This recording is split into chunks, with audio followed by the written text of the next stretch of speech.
കേൾക്കാം. ആ. ഓം നമോ ഭഗവതേ വാസുദേവായ. ഓം നമോ ഭഗവതേ വാസുദേവായ. ഓം നമോ ഭഗവതേ വാസുദേവായ. നാരായണം നമസ്കൃത്യ നരം ചൈവ നരോത്തമം ദേവീം സരസ്വതീം വ്യാസം തതോ ജയമുദീരയേത്. നഷ്ടപ്രായേഷു ഭദ്രേഷു നിത്യം ഭാഗവത സേവയാ ഭഗവതി ഉത്തമ ശ്ലോകേ ഭക്തിർഭവതി നൈഷ്ഠികി. മൂകം കരോതി വാചാലം പങ്കും ലംഘയത്തെ ഗിരിം യത്കൃപാതമഹം വന്ദേ ശ്രീഗുരും ദീനതാരിണം പരമാനന്ദമാധവം ശ്രീചൈതന്യമീശ്വരം. വിഷ്ണുപാദായ കൃഷ്ണപൃഷ്ഠായ ഭദ്രേശമതേ ജപതാക സ്വാമിധർമാചാര്യപാദായ തേകപത്രയനേ ഗൗരവധാധായ നഗരകുരാവതാരിണേ നമോ വിഷ്ണുപാദായ കൃഷ്ണപൃഷ്ഠായ ഭൂതലേ ശ്രീമതേ ഭക്തിവേദാന്ത സ്വാമിനേ നാമനേ നമസ്തേ സരസ്വതേ ദേവേ ഗൗരവാണി പ്രചാരണേ നിർവിശേഷ ശൂന്യവാദി പാശ്ചാത്യദേശധാരണേ. ജയ് ശ്രീകൃഷ്ണ ചൈതന്യ പ്രഭു നിത്യാനന്ദ ശ്രീ അദ്വൈത ഗദാധര ശ്രീവാസാദി ഗൗർ ഭക്തവൃന്ദ. ഹരേ കൃഷ്ണ കൃഷ്ണ കൃഷ്ണ ഹരേ ഹരേ ഹരേ രാമ രാമ രാമ ഹരേ ഹരേ. ഹരേ കൃഷ്ണ. അപ്പോ ആദ്യമായി ഇങ്ങനെ ഈ നരസിംഹ ചതുർദശി ദിവസത്തിൽ ഇങ്ങനെ എനിക്കൊരു സേവനം തന്ന എൻ്റെ ഗുരുമഹാരാജന്റെ തൃപാദങ്ങൾ ഞാൻ പ്രണമിക്കുന്നു. അതേപോലെ അതിന് കാരണമായിട്ടുള്ള ഐശ്വര്യ മാതാജിക്ക് നന്ദി. അതേപോലെ എന്നെ ഈ ഗ്രൂപ്പിലേക്ക് ഇൻട്രൊഡ്യൂസ് ചെയ്ത ഷജി മാതാജിക്കും നന്ദി. അപ്പൊ നമുക്ക് നരസിംഹദേവനെ പറ്റി പറയാൻ നേരത്ത് നമ്മൾ ആദ്യം ആരെയാണ് ആലോചിക്കുക? പ്രഹ്ലാദ് മഹാരാജിനെ അല്ലേ? അപ്പോ പ്രഹ്ലാദ് മഹാരാജ് പറയുന്ന ഒരു ശ്ലോകത്തിൽ വളരെ പ്രശസ്തമായിട്ടൊരു ശ്ലോകമാണ്. ആ ശ്ലോകം വായിച്ചുകൊണ്ട് നമുക്ക് തുടങ്ങാം. നമുക്കറിയാം ഒരു സ്കന്ധം തന്നെ, 7ാമത്തെ സ്കന്ധം തന്നെ ഭാഗവത്തിൽ ഇതിനുവേണ്ടി മാറ്റിവെച്ചിരിക്കുകയാണ്. അതായത് നരസിംഹാവതാരത്തിന് വേണ്ടിയിട്ട് മാറ്റിവെച്ചാണ്. പ്രഹ്ലാദ് മഹാരാജാണ് കൂടുതൽ, നരസിംഹദേവനേക്കാളും കൂടുതൽ നിറഞ്ഞു നിൽക്കുന്നത് പ്രഹ്ലാദ് മഹാരാജാണ്. അപ്പോ നരസിംഹ ഭഗവാൻ അവസാനം പ്രഹ്ലാദ് മഹാരാജിനോട് ചോദിക്കുന്നുണ്ട് എന്ത് വരമാണ് വേണ്ടത്. അപ്പൊ അതിന് മറുപടിയായിട്ട് പ്രഹ്ലാദ് മഹാരാജ് പറയുന്ന ആ ശ്ലോകം വായിച്ചുകൊണ്ട് നമുക്ക് തുടങ്ങാം. 7:10-7 7ാമത്തെ സ്കന്ധത്തിലെ 10ാം അധ്യായത്തിലെ 7ാമത്തെ ശ്ലോകം. യദീ ദാസ്യസി മേ കാമാൻ വരം ത്വം വരദർഷഭ. യദീ ദാസ്യസി മേ കാമാൻ വരം ത്വം വരദർഷഭ. കാമാനാം ഹൃദ്യ സംരോഹം. കാമാനാം ഹൃദ്യ സംരോഹം. കാമാനാം ഹൃദ്യ സംരോഹം. ഭവതസ്തു വൃണേ വരം. പ്രഹ്ലാദ് മഹാരാജ് നരസിംഹദേവനോട് പറയാണ്, അതായത് ഭഗവാനെ, ഞാൻ അവിടുത്തെ ദാസനാണ്, അവിടുന്ന് എൻ്റെ സ്വാമിയും. ഇപ്പൊ നമ്മൾ തമ്മിൽ വ്യാപാര ബന്ധമില്ല. ഇപ്പൊ ഏത് അവസ്ഥയിലും മഹാപ്രഭു പറഞ്ഞിരിക്കുന്ന പോലെ ആശ്ലിഷ്യവ പാദരതാം പിനഷ്ടുമാം, എങ്ങനെയും ആയിക്കോട്ടെ, ഞാൻ അവിടുത്തെ നിത്യദാസനാണ്. ഇപ്പൊ എനിക്ക് ഒരു വരവും വേണ്ട. ഇനി അങ്ങ് നിർബന്ധിക്കുകയാണ് എന്തെങ്കിലും ഒരു വരം ചോദിക്കണമെന്നുണ്ടെങ്കിൽ എനിക്ക് ഒന്നേ ചോദിക്കാനുള്ളൂ. അതായത് ഒരു തരത്തിലുള്ള ഭൗതിക കാമങ്ങളും ഭൗതിക ആഗ്രഹങ്ങളും, കാമാനാം ഹൃദി അസംരോഹം, ഒരു തരത്തിലുള്ള ഭൗതിക ആഗ്രഹങ്ങളും എൻ്റെ ഹൃദയത്തിൽ പ്രവേശിക്കാതിരിക്കട്ടെ. ഈ ഒരു ആഗ്രഹം മാത്രമേ ഉള്ളൂ എനിക്കെന്ന് പ്രഹ്ലാദ് മഹാരാജ് പറയാണ്. പിന്നെ നമുക്ക് ഇതിന്റെ ഫലശ്രുതി കൂടി വായിച്ചുകൊണ്ട് നമുക്ക് കിടക്കാം. അതായത് 7ാമത്തെ സ്കന്ധത്തിലെ 10ാം അധ്യായത്തിലെ 47ാം ശ്ലോകമാണ് ഇതിന്റെ ഫലശ്രുതി. ഏതദ്യ ആദിപുരുഷസ്യ മൃഗേന്ദ്രലീലാം ദൈത്യേന്ദ്രയൂഥപവധം പ്രയത പഠേത. ദൈത്യാത്മജസ്യ ച സദാം പ്രവരസ്യ പുണ്യം ശ്രുത്വാനുഭാവമകുതോ ഭയമേതി ലോകം. പ്രഭാതി ജയ്. പ്രഹ്ലാദ് മഹാരാജാവ് ശ്രേഷ്ഠരായ ഭക്തന്മാരിൽ ശ്രേഷ്ഠനായിരുന്നു. അദ്ദേഹത്തിന്റെ കർമ്മങ്ങളും ഹിരണ്യകശിപുവിന്റെ വധവും നരസിംഹദേവന്റെ പ്രവർത്തനങ്ങളും സംബന്ധിച്ച ഈ വർണ്ണന വളരെ ശ്രദ്ധയോടെ ശ്രവിക്കുന്ന ഏതൊരുവനും നിശ്ചയമായും യാതൊരു വിധത്തിലുള്ള ഉത്കണ്ഠകളും ഇല്ലാത്ത ആധ്യാത്മിക ലോകം പ്രാപിക്കും. ഇപ്പൊ നമുക്ക് പ്രാർത്ഥിക്കാം. ശ്രീ പ്രഹ്ലാദ് നരസിംഹദേവന്റെ തൃപാദങ്ങളിൽ നമുക്ക് പ്രാർത്ഥിക്കാം. നമുക്ക് എല്ലാവർക്കും ഈ പറഞ്ഞിരിക്കുന്ന പോലെ യാതൊരു ഉത്കണ്ഠങ്ങളും ഇല്ലാത്ത, കുണ്ഠങ്ങളില്ലാത്ത, ദുഃഖങ്ങളില്ലാത്ത വൈകുണ്ഠ ലോകത്തിലേക്ക് ചെന്ന് ഭഗവാന്റെ സേവനം നമുക്ക് ചെയ്യാൻ സാധിക്കും എന്ന് പ്രാർത്ഥിക്കാം നമുക്ക്. അതാണ് ഇതിന്റെ ഫലശ്രുതി. പിന്നെ നമ്മുടെ ആ, പലരും ചോദിക്കാറുണ്ട്, പ്രത്യേകിച്ച് പുതുഭക്തന്മാര്, അതായത് ആ, എന്തിനാണ് നരസിംഹദേവനെ ആരാധിക്കുന്നത്? കാരണം ഗൗഡീയ വൈഷ്ണവരുടെ ആ, നമ്മുടെ അൾട്ടിമേറ്റ് എയിം, അതായത് നമ്മൾ വർഷിപ്പ് ചെയ്യുന്നത് രാധാകൃഷ്ണന്മാരെയാണ്. പിന്നെ എന്തുകൊണ്ട് നരസിംഹദേവൻ എന്ന് ചോദിച്ചേക്കാം. അപ്പൊ ആചാര്യന്മാർ പറയാറുണ്ട്, ശ്രീ രാധാകൃഷ്ണന്മാര് ഗോലോക വൃന്ദാവനത്തിൽ ഗോപ ഗോപീ സമേതരായിട്ട് എറ്റേണൽ പാസ് ടൈംസ്, നിത്യലീലകളിൽ ഏർപ്പെട്ടിരിക്കുകയാണ്. ഇപ്പൊ നമുക്കാണെങ്കിലോ നിത്യ പ്രശ്നങ്ങളാണ് അല്ലെ, ദൈനംദിന പ്രശ്നങ്ങൾ നമുക്ക് ഒരുപാടുണ്ട് ഇവിടെ. അപ്പൊ നമുക്ക് എപ്പോഴും എന്താണ്, ഭഗവാനെ മാത്രമേ ആശ്രയിക്കാൻ സാധിക്കുകയുള്ളൂ.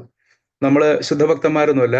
അപ്പൊ നമുക്ക് എപ്പോഴും എന്താണ്, ഭഗവാനോട് തന്നെ പറയാനേ സാധിക്കുള്ളൂ. അപ്പൊ അതുകൊണ്ട് ആ രാധാകൃഷ്ണന്മാരെ ശല്യപ്പെടുത്താതെ നമ്മൾ ഇവിടെ എന്താണ്, അവര് തന്നെ ഇവിടെ ലക്ഷ്മി നരസിംഹസ്വാമിയായിട്ട് വന്നിട്ടുണ്ട്. അപ്പൊ അദ്ദേഹത്തിനോട് എന്ത് വേണമെങ്കിൽ ചോദിക്കാം. നമ്മുടെ ഭക്തിയിലെ എല്ലാ തടസ്സങ്ങളും എല്ലാ വിഘ്നങ്ങളും അദ്ദേഹം അകറ്റിത്തരും. ഭക്ത വിഘ്ന വിനാശൻ ശ്രീ നരസിംഹദേവ് ഭഗവാൻ കി ജയ്.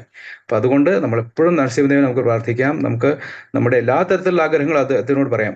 അതെല്ലാം അദ്ദേഹം പ്യൂരിഫൈ ചെയ്യും, ശുദ്ധീകരിച്ച് ഉറപ്പുവരുത്തും നമ്മൾ അവസാനം എന്താണ്, ഗോലോക വൃന്ദാവനത്തിൽ എത്തിച്ചേരുമെന്ന് അദ്ദേഹം നരസിംഹദേവൻ ഉറപ്പുവരുത്തും. പിന്നെ എല്ലാ ഭക്തന്മാർക്കും എല്ലാ ഭക്തന്മാർക്കും എന്താണ്, നരസിംഹദേവന് ആരാധിക്കുന്ന എല്ലാവർക്കും ഒരുപാട് അനുഭവങ്ങളുണ്ട് അല്ലേ. ഇപ്പോൾ എനിക്കും അതുപോലത്തെ, ഞാനൊരു ശ്രേഷ്ഠ ഭക്തനൊന്നുമല്ല, എന്നിരുന്നാലും എനിക്കും ഒന്ന് രണ്ട് ചെറിയ അനുഭവങ്ങളുണ്ട്. എനിക്ക് ഒരു 2012-13 കാലഘട്ടം തൊട്ട് ബഹ്റൈനിൽ ബൽറാം ദേശിലെ ക്ഷേത്രത്തിൽ ഞങ്ങൾക്ക് അവിടെ ഒരു പ്രഹ്ലാദ് നരസിംഹസ്വാമി ഉണ്ട്. ആ ഭഗവാന് അർച്ചന ചെയ്യാൻ, അഷ്ടോത്തര ശത അർച്ചന എല്ലാ ബുധനാഴ്ചയും ഞാനാണ് ചെയ്യാറ്. എല്ലാ ദിവസവും ഉണ്ട് അർച്ചന, ബുധനാഴ്ചകളിൽ ഞാനാണ് ചെയ്യാറ്.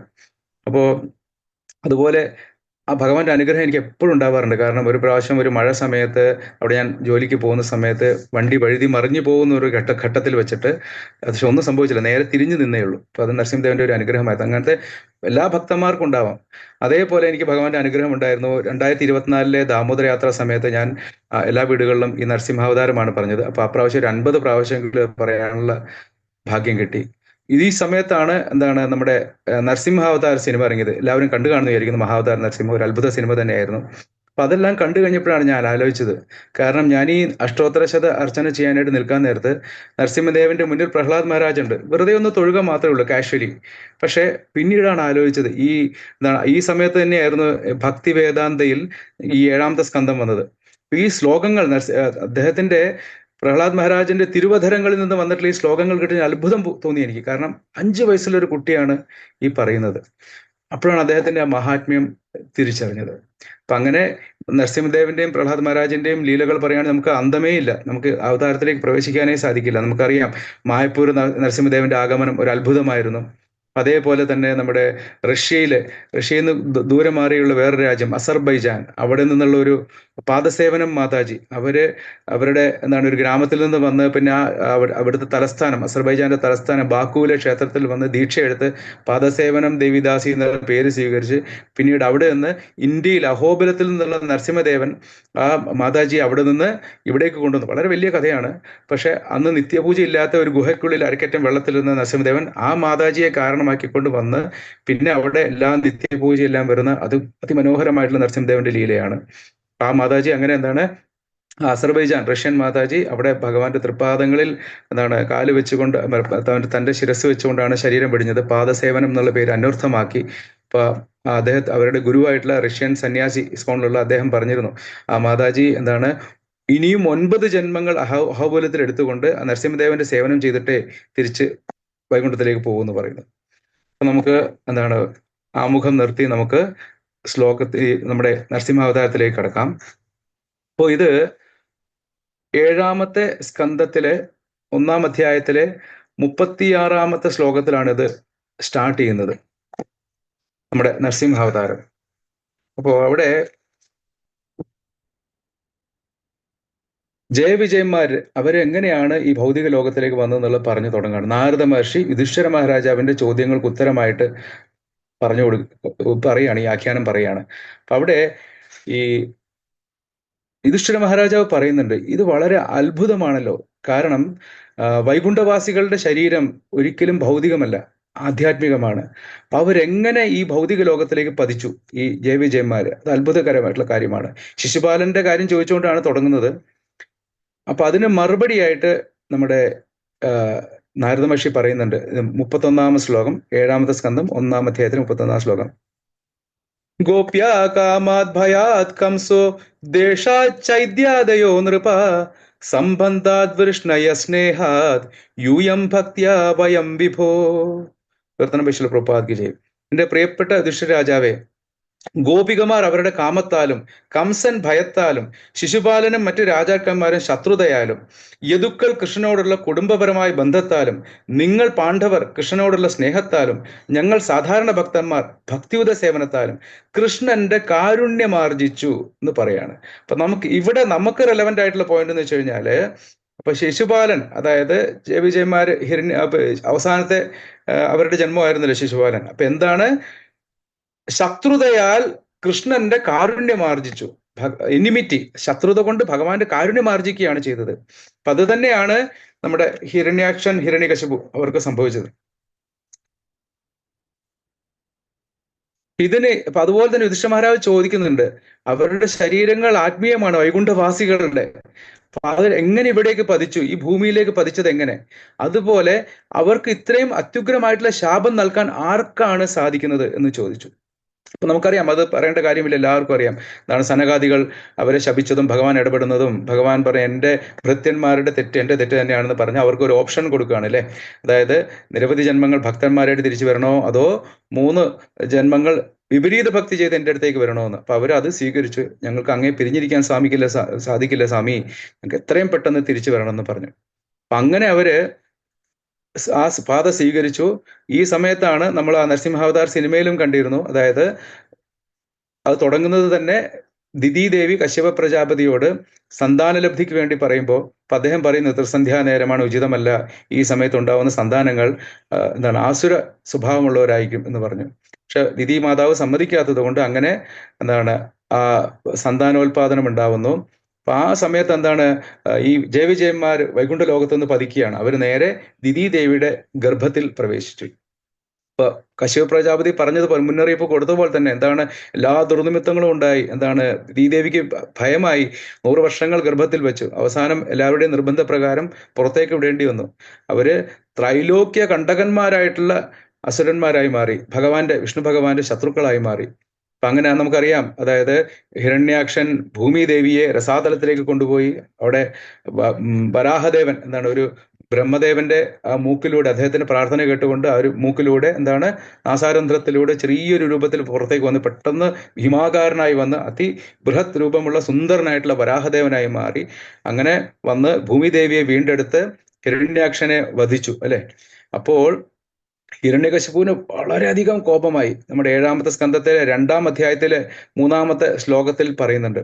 അതായത് അവിടെ അങ്ങോട്ട് പറയാണ്, ഭഗവാൻ ഹരി എന്ന് പറയുന്നത് അദ്ദേഹം ഒരു നിഷ്പക്ഷനാണെന്ന് ഞാൻ കരുതിയിരുന്നു. കാരണം സമയത്തിനനുസരിച്ച് ദേവന്മാർക്കും അസുരന്മാർക്കും അനുഗ്രഹം കൊടുക്കുക എന്നുള്ളതാണ് അദ്ദേഹത്തിന്റെ ജോലി. പക്ഷേ ഇന്ന് എനിക്ക് മനസ്സിലായി, എൻ്റെ ഭ്രാതാവിനെ, എൻ്റെ പ്രിയപ്പെട്ട ഹിരണ്യാക്ഷനെ വധിച്ചതിലൂടെ എനിക്ക് മനസ്സിലായി, ഈ ഹരി പക്ഷപാതിയാണ്. ദേവന്മാർക്ക് പക്ഷപാതം ചെയ്തു, അല്ലെങ്കിൽ എന്തിനാണ് എൻ്റെ സഹോദരനെ വധിച്ചത് എന്തിനാണെന്ന് പറഞ്ഞു അദ്ദേഹം, ഞാൻ പ്രതികാരം ചെയ്യുമെന്ന് പറഞ്ഞു. അദ്ദേഹം പിന്നെ എല്ലാ അസുരന്മാരെയും വിളിച്ചു. എന്നിട്ട് എല്ലാവരുടെയും പേരെടുത്ത് വിളിക്കുന്നുണ്ട് ഭാഗവത്തിൽ. എല്ലാവരും വിളിച്ചിട്ട് പറഞ്ഞു, നിങ്ങൾ എന്താ ചെയ്യേണ്ടതെന്ന് വെച്ചാൽ, നമുക്ക് ഈ ദേവന്മാരുടെയും ഈ ബ്രാഹ്മണിക സംസ്കാരത്തിന്റെയും വേര് എന്ന് പറയുന്നത് വിഷ്ണുവാണ്. ആ വൃക്ഷത്തിന് വേര് നമുക്ക് അറക്കണം, അതായത് വിഷ്ണുവിനെ നശിപ്പിക്കണം. അതിന് ഞാൻ വേണ്ടത് ചെയ്യാം, നിങ്ങൾ എന്നെ സഹായിക്കണം. നിങ്ങൾ ചെയ്യേണ്ടതെന്ന് വെച്ച് കഴിഞ്ഞാല് 10, 11, 12 ശ്ലോകങ്ങളിൽ പറയുന്നുണ്ട്, നിങ്ങൾ ഭൂമിയിലേക്ക് ചെല്ലുക, ഈ ബ്രാഹ്മണിക് കൾച്ചർ, ബ്രാഹ്മണിക സംസ്കാരം പൂർണ്ണമായിട്ട് ഇല്ലാതാക്കുക.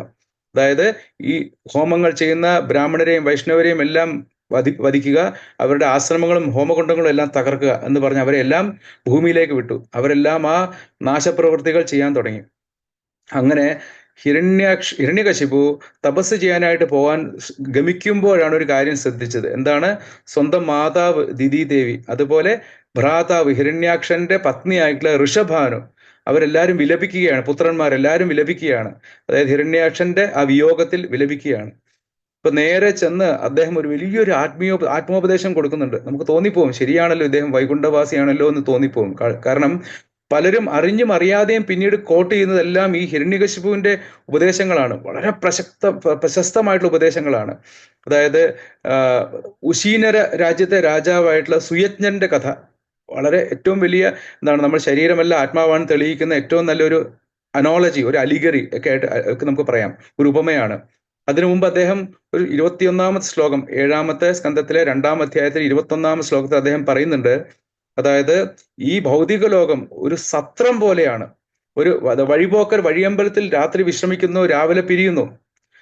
അതുപോലെയാണ് നമ്മൾ. അപ്പൊ നമ്മൾ അതിൽ പിരിഞ്ഞു പോകാൻ നേരത്ത് എന്തിനാണ് വിഷമിക്കുന്നത് എന്ന് പറഞ്ഞ് ആ അനുജന്റെ വിയോഗത്തിൽ വിഷാദത്തിലാണ്ടിരുന്ന സ്വന്തം മാതാവിനെയും ഭ്രാതൃപത്നിയും അദ്ദേഹം സമാധാനിപ്പിച്ചു. പിന്നീട് അദ്ദേഹം ആ ഉശീന രാജ്യത്തിലെ രാജാവായിരുന്ന സുയജ്ഞന്റെ കഥ പറയുന്നു. അതായത് അദ്ദേഹം വില്ലാളി വീരനായിരുന്നു, പക്ഷെ ഒരു യുദ്ധത്തിൽ ശത്രുക്കൾ അദ്ദേഹത്തിന് തോൽപ്പിച്ചു, വധിച്ചു. അപ്പോൾ രാജ്ഞിമാരെല്ലാവരും ചുറ്റുപാട് ഇരുന്നുകൊണ്ട് വിലപിച്ചു തുടങ്ങി, എല്ലാം പോയല്ലോ, എല്ലാം നശിച്ചല്ലോ എന്ന് പറഞ്ഞുകൊണ്ട്. അപ്പൊ യമധർമ്മ രാജാവ് ഒരു ബാലന്റെ വേഷം എടുത്തുകൊണ്ട് അവിടെ വന്ന് അവർക്ക് ആത്മോപദേശം കൊടുത്തു. നിങ്ങൾ എന്തിനാണ് വിലപിക്കുന്നത്? നിങ്ങൾ അറിയില്ലേ, നിങ്ങൾക്ക് നിങ്ങളുടെ ആ പതി എന്ന് പറയുന്നത് നശിച്ചിട്ടില്ല. കാരണം അദ്ദേഹം ആത്മാവാണ്, അദ്ദേഹം ചിരഞ്ജീവിയാണ്, ആത്മാവ് ചിരഞ്ജീവിയാണ്, ഇന്നും നാളെയും മറ്റന്നാളും എല്ലാം ഉള്ള ആളാണ്. ഇനി നിങ്ങൾ ധരിക്കുകയാണ് അദ്ദേഹം ആത്മാവല്ല ശരീരമാണ് എങ്കിൽ അദ്ദേഹം ഇവിടെ തന്നെ ഉണ്ടല്ലോ, മൃതശരീരം കാണിച്ചു കൊടുത്തു. അങ്ങനെ അവർക്ക് ആത്മോപദേശം കൊടുത്തു അദ്ദേഹം. പിന്നീട് അദ്ദേഹം വേറൊരു ഉപമ, ഒരു അനോളജി കൂടി പറഞ്ഞു. അതായത് 2 കുലിംഗ മിഥുനങ്ങളുടെ, കുലിംഗ പക്ഷികളുടെ കഥ പറഞ്ഞു. അതായത് ഒരു വേടന്റെ അമ്പേറ്റ് ഒരു പെൺ പക്ഷി മരിച്ചപ്പോൾ ഒരു ആൺകുലിംഗ പക്ഷി വിലപിക്കാൻ തുടങ്ങി. എന്തിനാണ് വിധി ഇങ്ങനെ വരുത്തി വെച്ചത്, ഞാനും എൻ്റെ മക്കളും എങ്ങനെ ജീവിക്കും ഇനി എന്ന് പറഞ്ഞ വിലാപം തുടങ്ങി. പക്ഷെ അറിയുന്നില്ല, അതായത് വേടൻ പിന്നെ വീണ്ടും വന്ന് അസ്ത്രമയച്ച് ആ പക്ഷിയും കൂടി വധിച്ചു. അതുപോലെ യമരാജാവ് ആ സുയജ്ഞ രാജാവിന്റെ പത്നികളോട് പറയുകയാണ്, നിങ്ങളുടെ മൃത്യു അറിയുന്നില്ല, ഇപ്പോൾ വരും. കാരണം നമ്മുടെ ഈ ശരീരം ക്ഷണപ്രഭാ ചഞ്ചലമാണ്. ഈ നിമിഷം ബ്രഹ്മാവ് നോക്കാൻ നേരത്ത് എന്താണ്, നിരവധി ഈയാമ്പാറ്റകൾ മരിക്കുന്നത് പോലെയാണ്, ജനിക്കുന്നു മരിക്കുന്നു, അതുപോലെയാണ് നമ്മൾ ജനിക്കുകയും മരിക്കുകയും ചെയ്യുന്നത്. അപ്പൊ സമയം വൃഥാവിലാക്കല്ലേ, നിങ്ങൾ ഈ മാനവ ജീവിതത്തിന്റെ ലക്ഷ്യത്തിലേക്ക് മുന്നോട്ട് പോകൂ, ഭഗവാന്റെ ഭക്തി ചെയ്യൂ എന്ന് അവരോട് പറഞ്ഞു കൊടുക്കുകയാണ്. ഇതെല്ലാം പറഞ്ഞിട്ട് അങ്ങനെ അവരെ ഉത്ബോധിപ്പിച്ചു, മാതാവിനെയും ഭ്രാതൃപത്നിയും ഉത്ബോധിപ്പിച്ചിട്ട് അദ്ദേഹം എന്താണ്, ബ്രഹ്മദേവനെ തപസ് ചെയ്യാൻ പുറപ്പെടുകയാണ്. എന്തിനാണ്? അദ്ദേഹത്തിന്റെ ഉദ്ദേശം വേറൊന്നുമല്ല, ഇമ്മോർട്ടൽ, അതായത് ചിരഞ്ജീവി ആയിരിക്കുക, മരണമില്ലാത്ത അവസ്ഥ, അതിലേക്ക് എത്തുക എന്നുള്ളതാണ് അദ്ദേഹത്തിൻ്റെത്. അപ്പൊ അങ്ങനെ അദ്ദേഹത്തിന്റെ ആ തപസ് ഒറ്റക്കാലിൽ നിന്നുകൊണ്ട് മന്ധരപർവ്വതത്തിന്റെ മുകളിൽ നിന്നുകൊണ്ട് ഉഗ്ര തപസ്സായിരുന്നു. ആരും ഇതുവരെയും ചെയ്യാത്ത തപസ്സായിരുന്നു അദ്ദേഹം ചെയ്തത്. അപ്പൊ അങ്ങനെ ആ തപസ് ചെയ്യാൻ നേരത്ത് ദേവന്മാരെല്ലാവരും ഈ ഉഗ്ര തപസ് കണ്ട് എന്താണ്, ശിരസിൽ നിന്ന് തീ വരുന്നു, എന്താണ് ചുറ്റും ആ ചൂട് കൊണ്ട് 14 ലോകങ്ങളും തപിച്ചു, എല്ലാവർക്കും ബുദ്ധിമുട്ടായി. പല ഗ്രഹവ്യൂഹങ്ങളിൽ വിമാനങ്ങളിൽ സഞ്ചരിച്ചുകൊണ്ടിരുന്ന ദേവന്മാരെല്ലാവരും തിരിച്ച് എന്താണ് താന്താങ്ങളുടെ വാസസ്ഥലത്തേക്ക് പോയി. പിന്നീട് അവർ ബ്രഹ്മദേവനെ സമീപിച്ചു, അദ്ദേഹത്തിനോട് പറഞ്ഞു, ബ്രഹ്മദേവ, അങ്ങേക്ക് അറിയാത്ത കാര്യമല്ല, എന്നാൽ ഞങ്ങൾ പറയാണ്, ഈ ഹിരണ്യകശിപുവിന്റെ തപസ് കണ്ടില്ലേ, അങ്ങേക്ക് തീർച്ചയായിട്ടും അങ്ങ് സംപ്രീതനാവും. ഈ ഉഗ്ര തപസ്, അങ്ങയാണ് തപസ് ചെയ്യുന്നത്. പക്ഷെ അങ്ങ് മനസ്സിലാക്കണം, അങ്ങേക്ക് അറിയാം, എന്നാലും ഞങ്ങൾ പറയുകയാണ് അങ്ങയുടെ ബോധ്യത്തിനായിട്ട്, അവന്റെ ഉദ്ദേശം ശരിയല്ല. കാരണം ഈ തപസ് ചെയ്യുന്നത് പല സിദ്ധികളും നേടുക, അതിലപ്പുറം എന്ന് വെച്ച് കഴിഞ്ഞാല് അങ്ങയുടെ സ്ഥാനം, ബ്രഹ്മാവിന്റെ സ്ഥാനം കൂടി നേടുക എന്നുള്ളതാണ് അവന്റെ ഉദ്ദേശം. അമരത്വമാണ് അവൻ ലക്ഷ്യമിടുന്നത്. അപ്പൊ അതുകൊണ്ട് അങ്ങ് എത്രയും പെട്ടെന്ന് ചെന്ന് ഈ 14 ലോകത്തിനെയും തപിപ്പിക്കുന്ന ഈ തപസ് അങ്ങ് പെട്ടെന്ന് അവസാനിപ്പിക്കണേ എന്ന് ദേവന്മാര് പ്രാർത്ഥിച്ചു ബ്രഹ്മാവിനോട്. അങ്ങനെ ബ്രഹ്മദേവൻ എന്ത് ചെയ്തു? ഉടനെ തന്നെ ഹംസവാഹനത്തിലേറി ഭൃഗുവാദിയായിട്ടുള്ള മഹർഷികളുടെ കൂടെ അവിടേക്ക് ചെന്നു. അവിടെ ചെന്ന് നോക്കുമ്പോൾ എന്താണ്, ഹിരണ്യകശിപുവിനെ കാണാനില്ല. വലിയൊരു ചിതൽപുറ്റാണ് കാണുന്നത്. കാരണം ദീർഘകാലം അതികഠിനമായിട്ടുള്ള തപസ് കൊണ്ട് ഭക്ഷണവും വെള്ളവും ഒന്നുമില്ല, ഇപ്പൊ ജലപാനമില്ലാത്ത തപസ്സാണ്. അങ്ങനെ ശരീരമെല്ലാം ഇല്ലാതായി, ഉറുമ്പുകളും അതുപോലെ ചിതലുകളെല്ലാം നശിപ്പിച്ചു, മാംസവും രക്തവുമെല്ലാം. അങ്ങനെ അസ്ഥി മാത്രമായിരുന്നു, കണ്ണുകളെല്ലാം കൊഴിഞ്ഞ് ഉള്ളിലേക്ക് പോയി, ദ്വാരങ്ങൾ മാത്രമായിരുന്നു, ചുറ്റും ചിതൽപുറ്റ് മൂടിയിരുന്നു. അപ്പൊ അങ്ങനെ ആ തപസ് കണ്ടപ്പോഴേക്കും എന്താണ്, ബ്രഹ്മാവിന് വളരെ സന്തോഷമായി. അദ്ദേഹം ഇത്രയും ഘോരമായിട്ട് ആരും എന്നെ ഉപാസിച്ചിട്ടില്ല എന്ന് മനസ്സിലാക്കിക്കൊണ്ട് അദ്ദേഹം എന്ത് ചെയ്തു, തന്റെ കമണ്ഡലിൽ നിന്ന് ജലമെടുത്ത് തളിച്ചു. അങ്ങനെ പൂർവാധികം സുന്ദരമായിട്ടുള്ള ശരീരം, ശക്തമായിട്ടുള്ള ശരീരം തിരിച്ചു കിട്ടി ഹിരണ്യകശിപുവിന്. അങ്ങനെ ഹിരണ്യകശിപു ബ്രഹ്മദേവനെ സ്തുതിക്കാൻ തുടങ്ങി. സ്തുതിച്ചു കഴിഞ്ഞപ്പോഴേക്കും ബ്രഹ്മദേവൻ പറഞ്ഞു, വത്സ, ഇതുപോലൊരു തപസ് മുമ്പും ആരും ചെയ്തിട്ടില്ല, ഇനിയും ആരും ചെയ്യാൻ പോകുന്നില്ല. അതുകൊണ്ട് നിനക്ക് എന്ത് വരം വേണമെങ്കിലും ഞാൻ നൽകാം. ആദ്യമേ ഞാൻ പറയട്ടെ, അമരത്വം എനിക്ക് നൽകാനാവില്ല. കാരണം എനിക്ക് പോലും മൃത്യുവുണ്ട്, എനിക്കും ആയുസിന്റെ അന്ത്യമുണ്ട്. അതുകൊണ്ട് എനിക്ക് അതില്ലാതെ ഞാൻ എങ്ങനെ നിനക്ക് തരിക? ഇത് ബാക്കി എന്ത് വേണമെങ്കിലും ചോദിച്ചോളാൻ പറഞ്ഞു. അപ്പൊ അങ്ങനെ അദ്ദേഹം ഹിരണ്യകശിപു തന്റെ വരങ്ങൾ ചോദിക്കാൻ തുടങ്ങി. ഇതുവരെ ആരും ചോദിക്കാത്ത വരങ്ങളാണ്. നമുക്ക് വിശദമായി നമുക്ക് എല്ലാവർക്കും അറിയാവുന്നതാണ് വരങ്ങളെ പറ്റിയിട്ട്, അല്ലേ? അതായത് ബ്രഹ്മദേവന്റെ സൃഷ്ടിയിൽപ്പെട്ട ആരാലും വധിക്കാൻ പാടില്ല. അതുപോലെ ഒരുപാട് കണ്ടീഷൻസ് അദ്ദേഹം വെച്ചു, ഉപാധികൾ വെച്ചിരുന്നു, അല്ലെ? അതായത് പകലോ രാത്രിയിലോ വധിക്കാൻ പാടില്ല, ആയുധം കൊണ്ട് വധിക്കാൻ പാടില്ല, ഭൂമിയിലോ ആകാശത്തോ വെച്ച് വധിക്കാൻ പാടില്ല, അകത്തോ പുറത്തോ വെച്ച് പാടില്ല. അങ്ങനെ ഒരുപാട് കണ്ടീഷൻസ് അദ്ദേഹം വെച്ചു. അപ്പൊ ഇതെല്ലാം കേട്ടിട്ട് ബ്രഹ്മദേവൻ പറഞ്ഞു, അതായത് വത്സ, നിന്റെ ഈ വരങ്ങൾ അംഗീകരിക്കാൻ സാധിക്കുന്നതല്ല. പക്ഷെ നിന്റെ ഈ തപസ്സിൽ സംപ്രീതനായിട്ട് ഞാൻ നിനക്ക് ആ വരങ്ങളെല്ലാം സാധിച്ചു തരികയാണെന്ന് പറഞ്ഞു. അപ്പൊ അങ്ങനെ എല്ലാ തരത്തിലുള്ള യോഗസിദ്ധികളും ചോദിച്ചിരുന്നു ഹിരണ്യകശിപു. അതായത് എല്ലാ ദേവന്മാരുടെയും, ഇന്ദ്രൻ, വായു, അഗ്നി, ഇവരുടെ എല്ലാവരുടെയും കർത്തവ്യങ്ങൾ തന്റെ സിദ്ധികൾ കൊണ്ട് ഒറ്റയ്ക്ക് ചെയ്യാൻ പാകത്തിനുള്ള വരങ്ങളെല്ലാം ഹിരണ്യകശിപു ചോദിച്ചു വാങ്ങിയായിരുന്നു. അപ്പൊ അങ്ങനെ വരസിദ്ധിയിൽ സന്തുഷ്ടനായ ഹിരണ്യകശിപു ഉറക്കെ ഗർജിച്ചുകൊണ്ട്, അട്ടഹസിച്ചുകൊണ്ട് എല്ലാ അസുരന്മാരെയും കൂട്ടിക്കൊണ്ട് നേരെ എങ്ങോട്ടാ പോയത്? സ്വർഗത്തിലേക്ക് പോയി. അവിടെ ചെന്ന് നന്ദനവനമെല്ലാം അവിടെ എല്ലാം ആസ്വദിക്കാൻ തുടങ്ങി. അവസാനം എന്ത് ചെയ്തു? ഇന്ദ്രന്റെ സിംഹാസനത്തിൽ കയറിയിരുന്നു. ആ ഹിരണ്യകശിപുവിനെ കണ്ടപ്പോൾ തന്നെ എല്ലാവർക്കും ഭയമായി. എല്ലാവരും ഓടി ഒളിച്ചു. ചുരുക്കി പറഞ്ഞു കഴിഞ്ഞാൽ എല്ലാ ദേവന്മാരും നമ്മുടെ ഹിരണ്യകശിപുവിന്റെ ദാസന്മാരായി മാറി. ഹിരണ്യകശിപു ഭ്രൂചലനം, അതായത് കൺപുരികം ഒന്ന് ചലിപ്പിച്ചാൽ മതി, എല്ലാവരും അനുസരിക്കാൻ തുടങ്ങി. സ്കന്ദപുരാണത്തിൽ പറയുന്നുണ്ട്, അതായത് ബ്രഹ്മ വിഷ്ണു മഹേശ്വരന്മാരൊഴികെ എല്ലാ ദേവന്മാരും ഹിരണ്യകശിപുവിനെ ആരാധിക്കാൻ തുടങ്ങി. അതായത് ദേവന്മാർക്കുള്ള യജ്ഞഹവിസ് അവർക്ക് കൊടുക്കാറില്ല. ഹിരണ്യകശിപു തന്നെ ആസ്വദിക്കാൻ തുടങ്ങി. എല്ലാവരും ഭയന്നു. എന്തിനേറെ പറയുന്നു, ഭൂമിദേവി തന്നെ സുരഭി പശുവിനെ പോലെ എല്ലാ ധാന്യങ്ങളും എല്ലാ വിളകളും ചോദിക്കാതെ തന്നെ കൊടുത്തു തുടങ്ങി. അതുപോലെ എല്ലാ പർവ്വതങ്ങളുടെ എല്ലാ താഴ്വരകളും അതിമനോഹരങ്ങളായി സ്വയം. അങ്ങനെ അതെല്ലാം ഈ ഹിരണ്യകശിപുവിന്റെ കേളി വിഹാര രംഗങ്ങളായി മാറി. അതുപോലെ എല്ലാ വൃക്ഷങ്ങളും ഓട്ടോമാറ്റിക്കലി സ്വയമേവ പുഷ്പങ്ങളും ഫലങ്ങളും കൊടുക്കാൻ തുടങ്ങി. സമുദ്രങ്ങളെല്ലാം ഹിരണ്യകശിപുവിന് ആവശ്യമുള്ള രത്നങ്ങളെല്ലാം ചൊരിയാൻ തുടങ്ങി.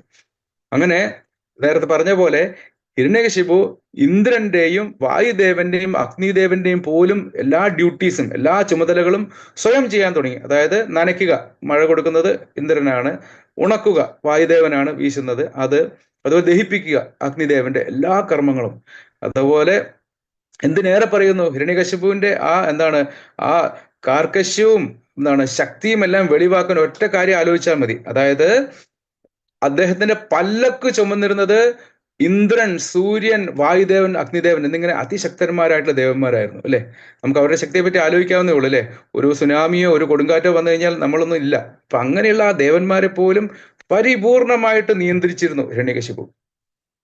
അപ്പൊ അങ്ങനെ, പക്ഷേ അദ്ദേഹം ഒരു ഗോദാസനായി മാറി. അതായത് തൻ്റെ ഇന്ദ്രിയങ്ങളുടെ ദാസനായി മാറി. അങ്ങനെ അദ്ദേഹം എല്ലാവരെയും ബുദ്ധിമുട്ടിച്ചു, എല്ലാവരെയും പീഡിപ്പിച്ചു. ബ്രാഹ്മണിക സംസ്കാരം ഇല്ലാതായി.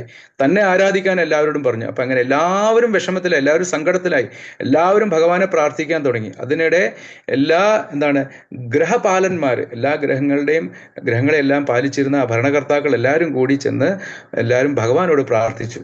ഭഗവാനെ, പരമദിവ്യോത്തമ പുരുഷനായിട്ടുള്ള ശ്രീകൃഷ്ണ ഭഗവാനെ പ്രാർത്ഥിച്ചു അവരെല്ലാവരും. അവർ സ്തുതിക്കാൻ തുടങ്ങി. ഭഗവാനെ കാണാൻ സാധിച്ചില്ല, എന്നിരുന്നാലും അശരീരി വന്നു. അതായത് ഭഗവാൻ പറഞ്ഞു, നിങ്ങൾ എല്ലാവരും ക്ഷമയോടുകൂടി കാക്കുക, എന്നെ ഭജിക്കുക. ആരാണോ എന്നെയും ഭഗവാനെയും വൈഷ്ണവരെയും വേദങ്ങളെയും എൻ്റെ പ്രതിനിധികളായിട്ടുള്ള ദേവന്മാരെയും ബ്രാഹ്മണരെയും എല്ലാവരെയും ദ്രോഹിക്കുന്നത്, അവന്റെ പതനം സ്വാഭാവികമാണ്, ഓട്ടോമാറ്റിക്കാണ്.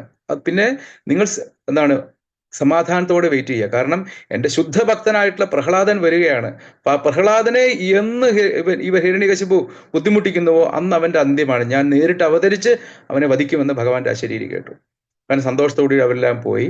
അപ്പൊ അങ്ങനെ പ്രഹ്ലാദ് മഹാരാജനെ നമുക്കറിയാം, ഹിരണ്യകശിപുവിന്റെ 4 പുത്രന്മാരിൽ ഒരാളാണ്. അത്യുത്തമനാണ് പ്രഹ്ലാദ് മഹാരാജ്. അതായത് ജന്മനാ തന്നെ ഭക്തനാണ്. നമുക്കറിയാം, ഗർഭാവസ്ഥയിൽ വെച്ച് നാരദ മഹർഷി ഉപദേശങ്ങൾ കേട്ടിട്ടുള്ളതാണ്.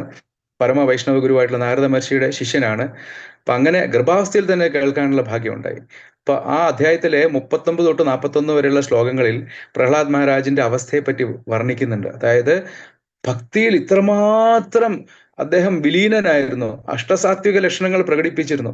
ചിലപ്പോൾ എന്താ ഉന്മാദം കൊണ്ട് കരയും അദ്ദേഹം, ചിലപ്പോൾ ചിരിക്കും, ചിലപ്പോൾ ഉറക്കെ കീർത്തനം ചെയ്യും, ചിലപ്പോൾ എന്താണ് ഉറക്കെ ഭഗവാനെ വിളിക്കും, ഭഗവാന്റെ പേരുകൾ വിളിക്കും, ചിലപ്പോൾ നൃത്തം ചെയ്യും, ചിലപ്പോൾ എന്താണ് ഭഗവാന്റെ ലീലകൾ അനുകരിക്കും. അപ്പൊ അങ്ങനെ എന്താണ് ഭഗവത് ഭക്തിയിൽ, കൃഷ്ണഭക്തിയിൽ പൂർണ്ണമായിട്ട് വിലീനനായിരുന്നു പ്രഹ്ലാദ് മഹാരാജ്.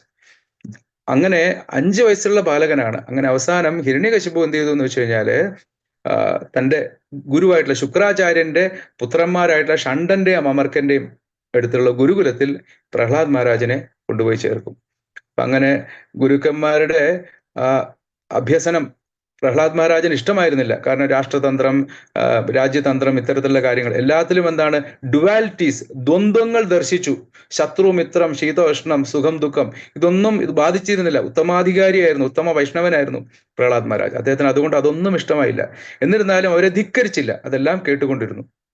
അപ്പൊ അങ്ങനെ വിദ്യാഭ്യാസനം കഴിഞ്ഞു കുറെ കഴിഞ്ഞപ്പോഴേക്കും നടന്നുകൊണ്ടിരുന്ന സമയത്ത് അടുത്ത അധ്യായത്തിലെ 5-ാമത്തെ അധ്യായത്തില് 7-ാം സ്കന്ധത്തിലെ 5-ാം അധ്യായത്തില് 4-ാമത്തെ ശ്ലോകത്തിൽ ഹിരണ്യകശിപു എന്ന പുത്രനെ, പ്രഹ്ലാദനെ എടുത്ത് മടിയിലിരുത്തി എന്താണ് ശിരസ് മുകർന്നുകൊണ്ട് ചോദിക്കുന്നുണ്ട്, വത്സ, എന്താണ് നീ ഇതുവരെ പഠിച്ചതിൽ ഏറ്റവും ശ്രേഷ്ഠമായിട്ടുള്ളത് എന്താണ്?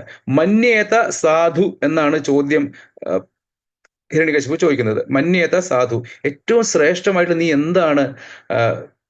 എന്താണ് മനസ്സിലാക്കിയതെന്ന് ചോദിക്കുന്നു. അത് മറുപടിയായിട്ട് 5-ാമത്തെ ശ്ലോകത്തിൽ വളരെ പ്രശസ്തമായിട്ട് ശ്ലോകം, ഈ അധ്യായത്തിൽ ഒരുപാട് ശ്രേഷ്ഠമായിട്ട് ശ്ലോകങ്ങളുണ്ട്. നമുക്ക് സമയപരിമിതി മൂലം എല്ലാം മുഴുവനായിട്ട് വായിക്കാൻ സാധിക്കില്ല. അതുകൊണ്ട് തൽസാധുമന്യേ സുരവര്യദേഹിനാം എന്ന് പറയുന്ന സുന്ദരമായിട്ടുള്ള ശ്ലോകം, 5-ാമത്തെ ശ്ലോകം. ഞാൻ അച്ഛന്റെ ചോദ്യത്തിന് അതേ വാക്കുകൾ എടുത്തുകൊണ്ട് പ്രഹ്ലാദ് മഹാരാജ് മറുപടി പറയുന്നത്. മന്യേത സാധു എന്നാണ് ചോദിച്ചത് ഹിരണ്യകശിപു. അപ്പൊ അതിന് മറുപടിയായിട്ട് തത് സാധുമന്യേ എന്നാണ് ഉത്തരം പറയുന്നത് പ്രഹ്ലാദ് മഹാരാജ്. ഞാൻ അതാണ് ശ്രേഷ്ഠമായിട്ട് കരുതുന്നത്. കൃഷ്ണഭക്തിയെ പറ്റി പറയാണ് അദ്ദേഹം. അപ്പൊ അത് കേട്ടിട്ട് ആദ്യത്തെ പ്രാവശ്യം കേൾക്കുമ്പോൾ ഹിരണ്യകശിപുവിന് പ്രഹ്ലാദ് മഹാരാജിനോട് കോപം വരുന്നില്ല. അദ്ദേഹം മറിച്ച് 6-7 ശ്ലോകങ്ങളിൽ മറുപടി പറയുന്നുണ്ട്. അദ്ദേഹം എന്താ പറയുന്നത്? ഷണ്ഡനോടും അമർക്കരോടും പറയാണ്, ഗുരുക്കന്മാരെ, ഹേ ബ്രാഹ്മണപുത്രന്മാരെ, നിങ്ങൾ ശ്രദ്ധിക്കുക. അതായത് നമ്മുടെ പാളയത്തിൽ ശത്രുവിന്റെ ചാരന്മാരുണ്ടെന്നാണ് എനിക്ക് തോന്നുന്നത്. വിഷ്ണുവിന്റെ ചാരന്മാരുണ്ട്. അവരാണ് ഈ കുട്ടിക്ക് ദുർബുദ്ധി പകർന്നു കൊടുക്കുന്നത്. അതുകൊണ്ട് നിങ്ങൾ ഈ കുട്ടിക്ക് രക്ഷ കൊടുക്കുക. അതായത് വളരെ ശ്രദ്ധിക്കുക, ഇത്തരത്തിലുള്ള ചാരന്മാരുടെ ഇടയിൽ പെടാതിരിക്കാൻ ശ്രദ്ധിക്കുക. നമ്മുടെ തന്ത്രം, അസുരധർമ്മം എല്ലാം പഠിപ്പിക്കുക കുട്ടിയെ എന്ന് പറഞ്ഞ് തിരിച്ച് ഗുരുകുലത്തിലേക്ക് വിടും. അപ്പൊ അങ്ങനെ തിരിച്ചു ചെന്നപ്പോൾ ഷണ്ഡാമർക്കന്മാര് ചോദിക്കുകയാണ് പ്രഹ്ലാദ് മഹാരാജനോട്, നിനക്ക് എവിടുന്ന് കിട്ടി വത്സ പ്രഹ്ലാദ, ഈ ബുദ്ധി നിനക്ക് എവിടുന്ന് കിട്ടി എന്ന് വളരെ സ്നേഹത്തോടു കൂടി ചോദിക്കുകയാണ്. ഞങ്ങളൊന്നും നിന്നെ പഠിപ്പിച്ചിട്ടില്ലല്ലോ എന്ന് പറയുന്നു. അപ്പൊ അങ്ങനെ ആ ഗുരുക്കന്മാരെ തിരിച്ചുപദേശിക്കുകയാണ് പ്രഹ്ലാദ് മഹാരാജ്. 5-ാമത്തെ അധ്യായത്തിലെ 11 തൊട്ട് 14 വരെയുള്ള ശ്ലോകങ്ങൾ. ആ ഉപദേശം കേട്ടപ്പോഴേക്കും ഷണ്ഡാമർക്കന്മാർക്ക് അത്യധികം ദേഷ്യം വന്നു, ക്രുദ്ധരായി. അവരെന്താണ്, സാമം, ദാനം, ഭേദം, ദണ്ഡം, ഇതിൽ അവസാനത്തെ ദണ്ഡം കൊണ്ട് നിന്നെ ഞങ്ങൾ മെരുക്കും എന്ന് പറയാണ്. അങ്ങനെ വീണ്ടും പ്രഹ്ലാദ് മഹാരാജനെ പഠിപ്പിക്കാൻ തുടങ്ങി. അപ്പൊ അതിന് മുമ്പായിട്ട് അവർ പറയുന്നുണ്ട്, അതായത് എന്താണ്, നീ വിഷ്ണു എന്ന് പറഞ്ഞു കഴിഞ്ഞാൽ ഈ അസുരകുലമാകുന്ന വടവൃക്ഷം, ഈ ചന്ദന വൃക്ഷത്തിനെ നശിപ്പിക്കുന്ന ആക്സ്, കോടാലിയാണ്. നീയാണെങ്കിൽ അതിന് പിടിയാണ്. പ്രഹ്ലാദ, നിനക്ക് എങ്ങനെ സാധിച്ചു നമ്മുടെ ശത്രുപക്ഷത്ത് ചേരാൻ എന്ന് ചോദിക്കുന്നുണ്ട്. പക്ഷെ വീണ്ടും അവനെ അഭ്യസിപ്പിച്ചു തുടങ്ങി. വീണ്ടും ഈ അസുരധർമ്മം എല്ലാം, രാജ്യതന്ത്രം, അതുപോലെ എല്ലാ ധർമ്മങ്ങളും, അസുരധർമ്മങ്ങൾ, കുലധർമ്മങ്ങളെല്ലാം അഭ്യസിപ്പിച്ചു തുടങ്ങി. അങ്ങനെ കുറെ കാലം കഴിഞ്ഞു. അപ്പൊ അങ്ങനെ 21-ാമത്തെ ശ്ലോകത്തിൽ വീണ്ടും എന്താണ് ഹിരണ്യകശിപു അങ്ങനെ ഒരു ദിവസം പ്രഹ്ലാദ് മഹാരാജനെ അമ്മ കയാധു വളരെ സുന്ദരമായിട്ട് അണിയിച്ചൊരുക്കി. അങ്ങനെ പ്രഹ്ലാദ് മഹാരാജ് വന്ന് പിതാവിന്റെ തൃപാദങ്ങളിൽ നമസ്കരിച്ച് ഇപ്പൊ വീണ്ടും എന്താണ് പുത്രനോടുള്ള സ്നേഹവാത്സല്യങ്ങൾ കൊണ്ട് ഹിരണ്യകശിപു വീണ്ടും എന്താണ് അംഗാരോപ്യ തന്റെ മടിയിലേക്ക് എടുത്തു വെച്ചു പ്രഹ്ലാദ് മഹാരാജനെ. എന്നിട്ട് എന്താണ് ആ കണ്ണിൽ നിന്ന് ആനന്ദാശ്രുക്കൾ വന്ന് പ്രഹ്ലാദന്റെ ശിരസ് നനച്ചു. അപ്പൊ അങ്ങനെ വീണ്ടും ചോദിക്കുകയാണ്, എന്താണ് വത്സ നീ പഠിച്ചതിൽ ഏറ്റവും ശ്രേഷ്ഠം എന്താണ്? നീ ഇപ്പോൾ എല്ലാം നിന്റെ ഗുരുക്കന്മാർ നിന്നെ ശരിക്കും പഠിപ്പിച്ചു എന്ന് എനിക്കറിയാം. നീ പറയൂ, എന്താണ് ഏറ്റവും ശ്രേഷ്ഠമായിട്ടുള്ളത് നീ അഭ്യസിച്ചത് എന്ന് പറയാണ്. വീണ്ടും എന്താണ് പ്രഹ്ലാദ് മഹാരാജ് വീണ്ടും പറഞ്ഞു, എന്താണ് വളരെ പ്രശസ്തമായിട്ട് ശ്ലോകം എല്ലാവർക്കും അറിയുന്നതാണ്. ശ്രവണം കീർത്തനം വിഷ്ണു സ്മരണം പാദസേവനം, അങ്ങനെ തുടങ്ങുന്ന ആ ശ്ലോകം വായിക്കാൻ സമയമില്ല നമുക്ക്. അങ്ങനെ 23-ാമത്തെ ശ്ലോകമാണ് ആ അധ്യായത്തില്. അപ്പോ അത് കേട്ട് കഴിഞ്ഞപ്പോഴും കഴിഞ്ഞ പ്രാവശ്യത്തെ പോലെയല്ല, പൊട്ടിത്തെറിച്ചു ഹിരണ്യകശിപു. ആരോടാ ദേഷ്യപ്പെട്ടത്? ആദ്യം 26-ാം ശ്ലോകത്തിൽ പറയുന്നു, ആദ്യം ഷണ്ടാമർക്കന്മാരോടാണ് കോപിച്ചത്. ഹേ ദുർബുദ്ധികളെ, നിങ്ങളോട് ഞാൻ പറഞ്ഞിട്ടില്ലേ എന്റെ മകനെ വേണ്ട രീതിയിൽ അഭ്യസിപ്പിക്കണം, നിങ്ങൾ എന്തിനാണ് ഇതെല്ലാം പഠിപ്പിച്ചതെന്ന് ചോദിച്ചു. അപ്പോൾ ഭയന്ന് വരച്ച ഷണ്ടൻ 28-ാമത്തെ ശ്ലോകത്തിൽ ഹിരണ്യകശിപുവിനോട് പറയുന്നു, അതായത് ഹേ രാജാവേ, പ്രഭോ, ഞങ്ങളെ തെറ്റിദ്ധരിക്കല്ലേ, ഞങ്ങൾ ഇതൊന്നും പഠിപ്പിച്ചതല്ല, ഇത് പ്രഹ്ലാദന് നൈസർഗികമായിട്ട് ഡെവലപ്പ് ചെയ്തതാണ്, അതായത് അവന്റെ ഉള്ളിൽ നിന്ന് വന്നിട്ടുള്ളതാണ് ഈ ഭക്തി, അതുകൊണ്ട് ഞങ്ങളെ തെറ്റിദ്ധരിക്കല്ലേ എന്ന് പറഞ്ഞു. അപ്പൊ അങ്ങനെ ഹിരണ്യകശിപു കോപിച്ച് ഉറക്കെ ഗർജിക്കും പ്രഹ്ലാദ് മഹാരാജനോട്, എവിടെ നിന്നാണ് നീ ഇത് പഠിച്ചത് പ്രഹ്ലാദ? ഗുരുക്കന്മാർ പഠിപ്പിച്ചില്ലേ, നീ എവിടെ നിന്ന് പഠിച്ചു, എന്നോട് പറയൂ എന്ന് പറഞ്ഞു. അപ്പൊ 30-ാമത്തെ ശ്ലോകം, ഞങ്ങോട്ടെല്ലാം വളരെ ശ്രേഷ്ഠമായിട്ട് ശ്ലോകങ്ങളാണ്. 30-ാം ശ്ലോകം, മതിർന്ന കൃഷ്ണേ പരതസ്വ, ആ ശ്ലോകം വളരെ പ്രശസ്തമായ ശ്ലോകമാണ്. അതിന്റെ അവസാനമാണ് വളരെ പ്രശസ്തമായിട്ടുള്ള വരി, പുന ചർവിത ചർവണാനാം, അതായത് ഈ ലോകത്ത് നടക്കുന്നത് വീണ്ടും വീണ്ടും ചൂയിങ് ദ ചൂട്, ചവച്ചത് തന്നെ വീണ്ടും ചവയ്ക്കുക, അതാണ് ഈ ലോകത്ത് നടക്കുന്നത് മുഴുവൻ എന്ന് പറയാണ്. അതിന്റെ അടുത്ത ശ്ലോകവും വളരെ പ്രശസ്തമായിട്ടുള്ള ശ്ലോകമാണ്, 31-ാം ശ്ലോകം, നതേ വിദുസ്വാർത്ഥഗതിം ഹി വിഷ്ണു, അതായത് അവനവന്റെ സ്വാർത്ഥഗതി, നമുക്ക് വേണ്ട നമ്മുടെ താല്പര്യം എന്ന് വെച്ച് കഴിഞ്ഞാൽ ഭഗവാനാണെന്നുള്ളത് അറിയുന്നില്ല, ദുരാശയാ ഏ ബഹിരർത്ഥമാനിന എന്ന് പറയാണ്. ഇപ്പൊ വളരെ സുന്ദരമായിട്ടുള്ള ഉപമകളും അന്ധോ യഥാന്തോ, ഒരു അന്ധൻ എപ്രകാരമാണോ മറ്റു അന്ധന്മാരെ നയിക്കുന്നത്, അതുപോലെയാണ് ഈ ലോകത്ത് നടക്കുന്നത്. ഭഗവാന്റെ ഭക്തിയിൽ ഏർപ്പെടാത്ത എല്ലാവരും എന്താണ്, ആ ഗൃഹാന്ധകൂപം, ഈ കിണറ്റിൽ ഈ ഭൗതിക ലോകമാവുന്ന ഗൃഹമേധികളാവുന്ന ഗൃഹസ്ഥരായിട്ട് അവർ ഇവിടെ പതിച്ചു പോവുകയാണ് ഈ ഭൗതിക ലോകത്തിൽ, വീണ്ടും വീണ്ടും ജന്മങ്ങൾ എടുത്തുകൊണ്ടുവന്ന് അതെല്ലാം പറയാണ്. അങ്ങനെ സ്വന്തം പിതാവിനെ ഉപദേശിക്കുകയാണ്. ശ്രീ ഹിരണ്യകശിപുവിന് ഇതൊന്നും കേൾക്കാനുള്ള ക്ഷമയില്ല. അദ്ദേഹം എന്താണ്, കോപാന്ധനായി മാറി, ഉറക്കെ ഗർജിച്ചു. എന്നിട്ട് 34-ാം ശ്ലോകത്തിൽ ഹിരണ്യകശിപു പറയുന്നുണ്ട്, ഞാൻ നിന്നെ വധിക്കാൻ പോവുകയാണ്, കാരണം നീ ആണ് എൻ്റെ ഭ്രാതൃഘാതകൻ, എൻ്റെ സഹോദരനായിട്ടുള്ള ഹിരണ്യാക്ഷനെ വധിച്ചത് നീയാണ് ഇതിന് കാരണം എന്ന് പറയാണ്. അപ്പൊ അങ്ങനെ അദ്ദേഹം അസുരന്മാരോട് പറഞ്ഞു, ഇവനെ വധിച്ചോളൂ എന്ന് പറഞ്ഞു. അപ്പൊ അങ്ങനെ അവർ കൊണ്ടായി എന്താണ്, എല്ലാ തരത്തിലുള്ള ആയുധങ്ങൾ വെച്ച് ഉപദ്രവിക്കാൻ നോക്കുമെങ്കിലും ഒന്നും പ്രഹ്ലാദ് മഹാരാജ് പൂർണ്ണമായിട്ടും ഭഗവാനിൽ തന്റെ മനസ്സുറപ്പിച്ച ആളായിരുന്നു. അദ്ദേഹം ഭഗവത് നാമങ്ങൾ ജപിച്ചുകൊണ്ട് അത് നിർഭയനായിട്ടിരുന്നു. ഭഗവാന്റെ ഭക്തന്മാർക്കുള്ള 2 ഗുണങ്ങളാണ് അഭയം, അശോകം, അതായത് ഭയമുണ്ടാവില്ല, അതുപോലെ ശോകം, ദുഃഖങ്ങൾ ഉണ്ടാവില്ല. അപ്പൊ അങ്ങനെ ആ നിർഭയനായിട്ട് ഭഗവത് നാമങ്ങൾ ജപിച്ചുകൊണ്ടിരുന്ന പ്രഹ്ലാദ് മഹാരാജിന്റെ ശരീരത്തിൽ ഒരു പോറൽ പോലും ഏൽപ്പിക്കാൻ ആയുധങ്ങൾക്കായില്ല. പിന്നെ നമുക്കറിയാം, 43-ാമത്തെ ശ്ലോകത്തിൽ പറയുന്നുണ്ട്, പലതരത്തിൽ പ്രഹ്ലാദ് മഹാരാജിനെ വധിക്കാൻ ശ്രമിച്ചു. നമുക്കറിയാം, കുന്നിന്റെ മുകളിൽ നിന്ന് എടുത്തെറിയാൻ നോക്കി, അഗ്നിയിൽ ഹോളികയുടെ മടിയിലിരുത്തി ദഹിപ്പിക്കാൻ നോക്കി, വിഷസർപ്പങ്ങളെ കൊണ്ട് ദംശിക്കാൻ നോക്കി, അങ്ങനെ പല രീതിയിൽ പല രീതിയിൽ മതയാനകളെ കൊണ്ട്, കല്ലുകൾ എറിഞ്ഞുകൊണ്ട്, പർവ്വതത്തിന് മുകളിൽ നിന്ന് എറിഞ്ഞുകൊണ്ട് പല രീതിയിൽ വധിക്കാൻ നോക്കിയെങ്കിലും എന്താണ്, വളരെ മനോഹരമായിട്ട് ശ്രീ പ്രഹ്ലാദ് രംഗം മഹാവതാർ നരസിംഹയിൽ നമ്മൾ കണ്ടിരുന്നു, ചിത്രീകരിച്ചിട്ടുണ്ടായിരുന്നു. അതിനകത്ത് എല്ലാ അവസ്ഥയിലും എന്താണ്, ഭഗവാൻ നേരിട്ട് വന്ന് തന്റെ ശുദ്ധഭക്തനെ രക്ഷിച്ചു. അപ്പൊ അങ്ങനെ ഹിരണ്യകശിപു എന്താണ്, ഉത്കണ്ഠാകുലനായി മാറി. നിർഭയനായിരുന്ന ഹിരണ്യകശിപു ഉത്കണ്ഠാകുലനായി മാറി, എല്ലാവരും ഭരിച്ചിരുന്നത്. എന്താണ് ഈ കുട്ടിക്ക് സംഭവിക്കുന്നത്, എന്തുകൊണ്ട് അവനെ എനിക്ക് വധിക്കാൻ സാധിക്കുന്നില്ല എന്ന് ആകെ വിഷണ്ണനായി. അപ്പൊ ആ സമയത്ത് എന്ത് ചെയ്യണമെന്ന് ആലോചിച്ചിരിക്കാൻ നേരത്ത് 51-ാം ശ്ലോകത്തിൽ പറയുന്നുണ്ട്, ഷണ്ടാമർക്കന്മാർ വന്ന് ഹിരണ്യകശിപുവിനെ സമീപിച്ചു. പ്രഭു, അങ്ങ് എന്തിനാണ് വിഷമിക്കുന്നത്? അങ്ങയുടെ ഭ്രൂചലനം, അങ്ങയുടെ പുരിക കൊടികളൊന്ന് അനങ്ങിക്കഴിഞ്ഞു കഴിഞ്ഞാൽ തന്നെ എല്ലാ ലോകങ്ങളുടെ ഭരണാധികാരികളും, ഇന്ദ്രനടക്കം എല്ലാവരും അങ്ങയുടെ ആജ്ഞാനുവർത്തികളാണ്, എന്ത് വേണമെങ്കിലും ചെയ്തു തരും. എന്തിനാണ് അങ്ങ് ഭയക്കുന്നത്? അങ്ങേക്ക് ഭയക്കേണ്ട ആവശ്യമില്ല. അവൻ 5 വയസ്സുള്ള ബാലകനല്ലേ, ഞങ്ങൾക്ക് ഒരു അവസരം കൂടി തരൂ, ഞങ്ങൾ ഒന്നുകൂടി ശ്രമിക്കാമെന്ന് പറഞ്ഞ് വീണ്ടും ഹിരണ്യകശിപുവിന്റെ ആജ്ഞപ്രകാരം വീണ്ടും തങ്ങളുടെ ഗുരുകുലത്തിലേക്ക് കൊണ്ടുപോയി. പിന്നെ നമുക്കറിയാം പിന്നെന്താ സംഭവിച്ചത്. ആ പ്രഹ്ലാദ് മഹാരാജ് ആ തൻ്റെ കൂടെയുള്ള സഹപാഠികളെ അസുരബാലന്മാരെ കൂടി ഭക്തന്മാരാക്കി മാറ്റി. ആ 6-ാമത്തെ അധ്യായം, 7-ാം സ്കന്ധത്തിലെ 6-ാമത്തെ അധ്യായം മുഴുവൻ അതിനുവേണ്ടി വെച്ചിരിക്കുകയാണ്. നമ്മൾ പറഞ്ഞു തുടങ്ങുന്ന ശ്ലോകം നമുക്ക് എല്ലാവർക്കും അറിയാം അല്ലേ? 761, 7-ാമത്തെ സ്കന്ധത്തിലെ 6-ാം അധ്യായത്തിൽ 1-ാം ശ്ലോകം. കൗമാര ആചര്യത് പ്രാജ്ഞു എന്ന് പറയുന്നത്, കൗമാരം തൊട്ട് തന്നെ, ചെറിയ പ്രായം തൊട്ട് തന്നെ ഭഗവത് ഭക്തി പരിശീലിപ്പിക്കണം. എന്താണ്, അവസാനം പോരാ, നമ്മൾ എല്ലാവരും പറയുന്ന പോലെ വാർദ്ധക്യകാലത്ത് പോരാ ഭക്തി തുടങ്ങാനായിട്ട്, അത് ചെറുപ്പത്തിൽ തന്നെ തുടങ്ങണം എന്ന് പ്രഹ്ലാദ് മഹാരാജ് പഠിപ്പിക്കുന്നു. പിന്നെ 7-ാമത്തെ സ്കന്ധത്തിൽ ഒരുപാട് ശ്രേഷ്ഠ ശ്ലോകങ്ങളുണ്ട്, നമുക്ക് സമയക്കുറവ് കൊണ്ട് അത് മുഴുവൻ പറയുന്നില്ല.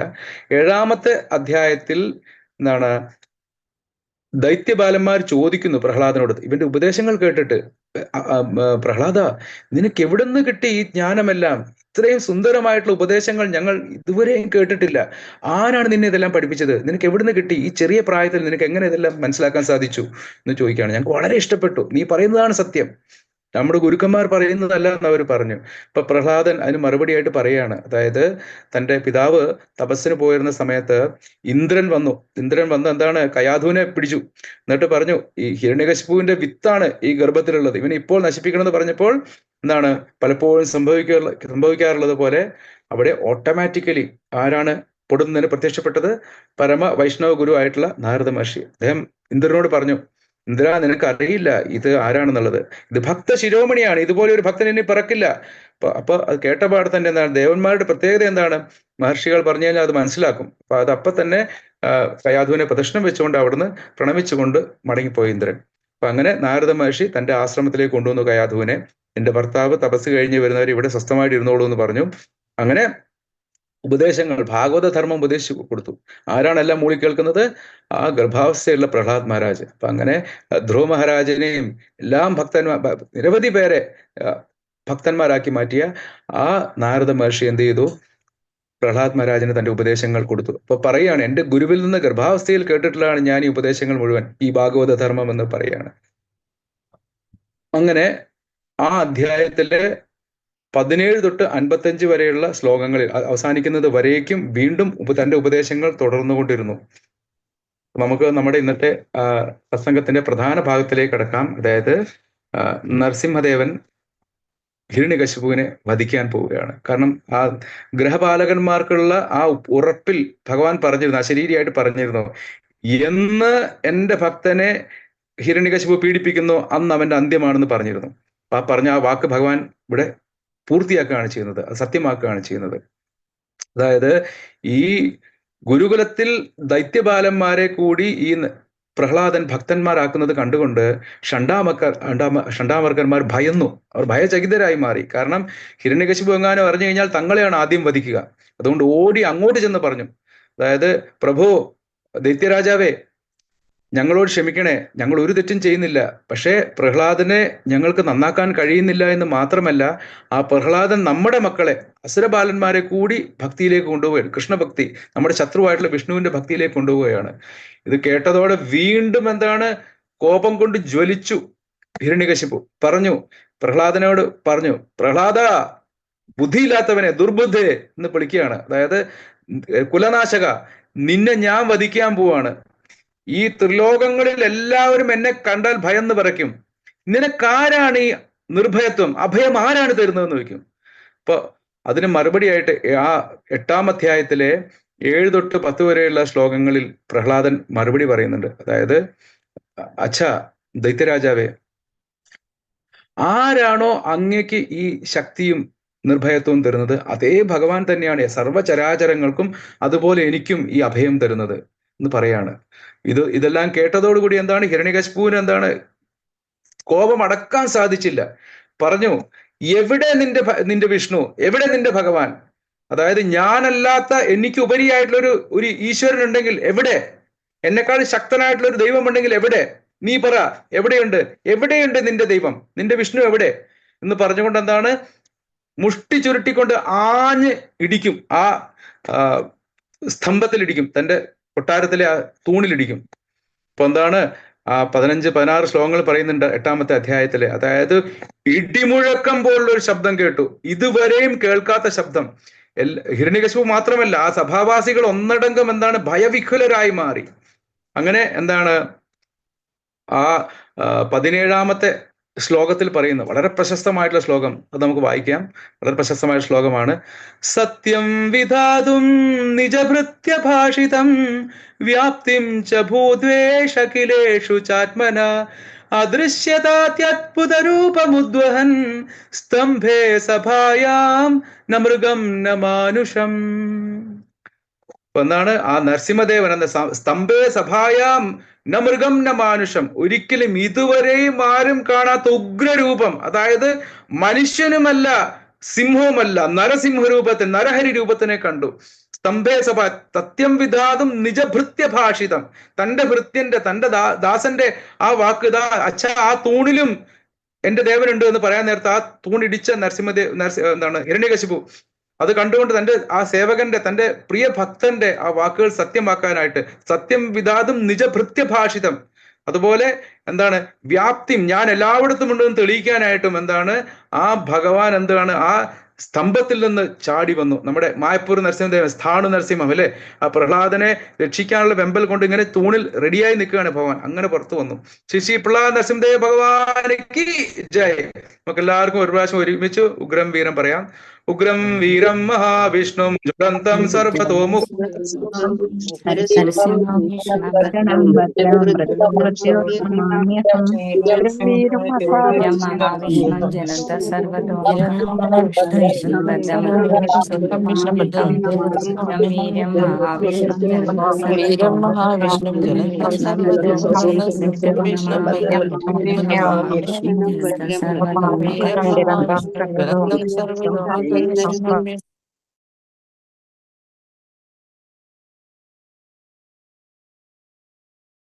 കൃഷ്ണ പ്രഭു അൺമ്യൂട്ട് ചെയ്യോ? ഹരേ കൃഷ്ണ.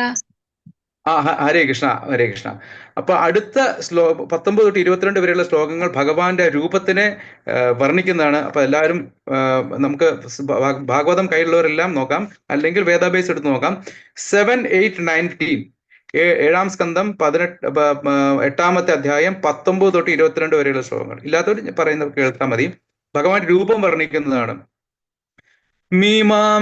മീമാംസമാനസ്യ സമുത്ഥിതോഗ്രതോ നൃസിംഹരൂപസ്തദലം ഭയാനകം പ്രതപ്തചാമീകരചണ്ഡലോചനം സ്ഫുരത്സടാകേസര ജൃംഭിതാനനം കരാളദ്രംഷ്ടം കരവാളചഞ്ചല ക്ഷുരാന്തജിഹ്വം ഭ്രുകുടി മുഖോൽബണം സ്തബ്ധോർധകർണം ഗിരികന്ദരാത്ഭുത വ്യാതസ്യ നാസം ഹനുഭേദഭീഷണം ദിവി സ്പൃശത്കായമദീർഘപീവര ഗ്രീവോരുവക്ഷസ്ഥലമൽപമധ്യമം ചന്ദ്രാംശുഗൗരൈശ്ചുരിതം തനൂരുഹൈർ വിശ്വഭുജാനീകശതം നഖായുധം ദുരാസദം സർവനിജേതരായുധ പ്രവേഗ വിദ്രാവിദ ദൈത്യദാനവം. ശ്രീ പ്രഹ്ലാദ നരസിംഹദേവ ഭഗവാൻ കി ജയ്. പ്രഭുപാദ് കി ജയ്. തന്റെ മുന്നിൽ നിൽക്കുന്ന ആ രൂപത്തെ ഹിരണ്യകശിപു ശരിയായി നിരീക്ഷിച്ചു. അത്യന്തം ഭയാനകമായിരുന്നു ആ രൂപം. ഉരുകുന്ന സ്വർണം പോലെ തീക്ഷ്ണമായ കണ്ണുകളുള്ള അദ്ദേഹത്തിന്റെ പ്രകാശിക്കുന്ന സട ഭയങ്കരമായ മുഖത്തിന്റെ വ്യാപ്തി വർദ്ധിപ്പിച്ചു. അദ്ദേഹത്തിന്റെ ദംഷ്ടങ്ങൾ കരാളങ്ങളായിരുന്നു. വാളുപോലെ മൂർച്ചയുള്ള നാക്ക്, യുദ്ധത്തിൽ ചലിക്കുന്ന വാളാണെന്ന് തോന്നിച്ചു. ഭഗവാന്റെ കർണങ്ങൾ മേൽപോട്ടുയർന്ന് നിശ്ചലമായും നാസാരന്ധ്രങ്ങളും തുറന്നവായും പർവ്വത ഗുഹകൾ പോലെയും കാണപ്പെട്ടു. ഭയപ്പെടുത്തും വിധം പിളർന്നകന്ന താടികളോട് കൂടിയ ശരീരം ആകാശത്തെ സ്പർശിച്ചിരുന്നു. അദ്ദേഹത്തിന്റെ കണ്ഠം ഇറുകിത്തടിച്ചതും വക്ഷസ് വികസിച്ചതും അരക്കെട്ട് നേർത്തതും ശരീരരോമങ്ങൾ ചന്ദ്രന്റെ രജതകിരണങ്ങൾ കണക്ക് തൂവന്മയാർന്നതുമായിരുന്നു. കൂർത്ത നഖായുധത്തിന് സമാനമായ 100 കണക്കിന് ഭുജങ്ങൾ എല്ലാ ദിശകളിലും വ്യാപിച്ചിരുന്നു. അവ ശംഖം, ചക്രം, ഗദ, പത്മം എന്നീ മറ്റ് സ്വാഭാവിക ആയുധങ്ങളാലും അസുരന്മാരെയും നാസ്തികരെയും വധിക്കുമ്പോൾ എന്ന പോലെ ശത്രു സംഹാരങ്ങൾക്ക് സദൃശ്യമായും തോന്നി.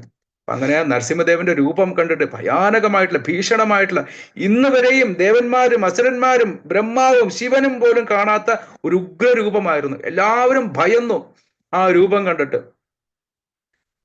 പക്ഷെ പ്രഹ്ലാദ് മഹാരാജന് മാത്രം യാതൊരു ഭയവും ഉണ്ടായില്ല. ആ രൂപം കണ്ടിട്ട് അത് ഒരിക്കലും ഭയപ്പെട്ടില്ല. അപ്പൊ അങ്ങനെ എന്താ ഭാഗവതം പറയുന്നു, അതായത് 25 തൊട്ട് 34 വരെയുള്ള ശ്ലോകങ്ങളിൽ പിന്നീട് പറയുകയാണ്, അതായത് എപ്രകാരമാണോ ഒരു ചെറിയ പ്രാണി അഗ്നിയിലേക്ക് പ്രവേശിച്ചില്ലാതാവുന്നത് പോലെ അതുപോലെ കാണപ്പെട്ടു. ഹിരണ്യകശിപു എന്താണ്, അതുവരെയും അജിതനായിരുന്ന ഹിരണ്യകശിപു, ആർക്കും തോൽപ്പിക്കാൻ സാധിക്കാതിരുന്ന, എല്ലാവരും ഭയപ്പെട്ടിരുന്ന ഹിരണ്യകശിപു എന്താണ്, ഒരു ഒരു പ്രാണി, ചെറു പ്രാണി എപ്രകാരമാണോ അഗ്നിയിലേക്ക് വീണ് നശിക്കാൻ പോകുന്ന ആ അവസ്ഥയിലായിരുന്നു എന്ന് പറഞ്ഞു. പക്ഷെ ഹിരണ്യകശിപു എന്താണ്, ഭയം അടക്കിക്കൊണ്ട് തന്റെ ഗദയെടുത്ത് നരസിംഹദേവനെ പ്രഹരിക്കാൻ ആരംഭിച്ചു. പക്ഷേ എപ്രകാരമാണോ ഗരുഡൻ ഒരു സർപ്പത്തിനെ അനായാസനെ പിടിക്കുന്നത്, അതുപോലെ ഭഗവാൻ ഹിരണ്യകശിപുവിനെ കൈക്കലാക്കി. എന്നിട്ട് എന്ത് ചെയ്തു ഭഗവാൻ? എന്ത് ചെയ്തു? ഗരുഡൻ എപ്രകാരമാണോ സർപ്പങ്ങളോട് കളിക്കുന്നത്, അതായത് വീണ്ടും മെല്ലെ പിടി വിടിച്ചു കൊടുക്കും, അതായത് വഴുതി രക്ഷപ്പെടാൻ സാധിക്കുന്നത് പോലെ പിടി മെല്ലെ അയച്ചു കൊടുത്തു.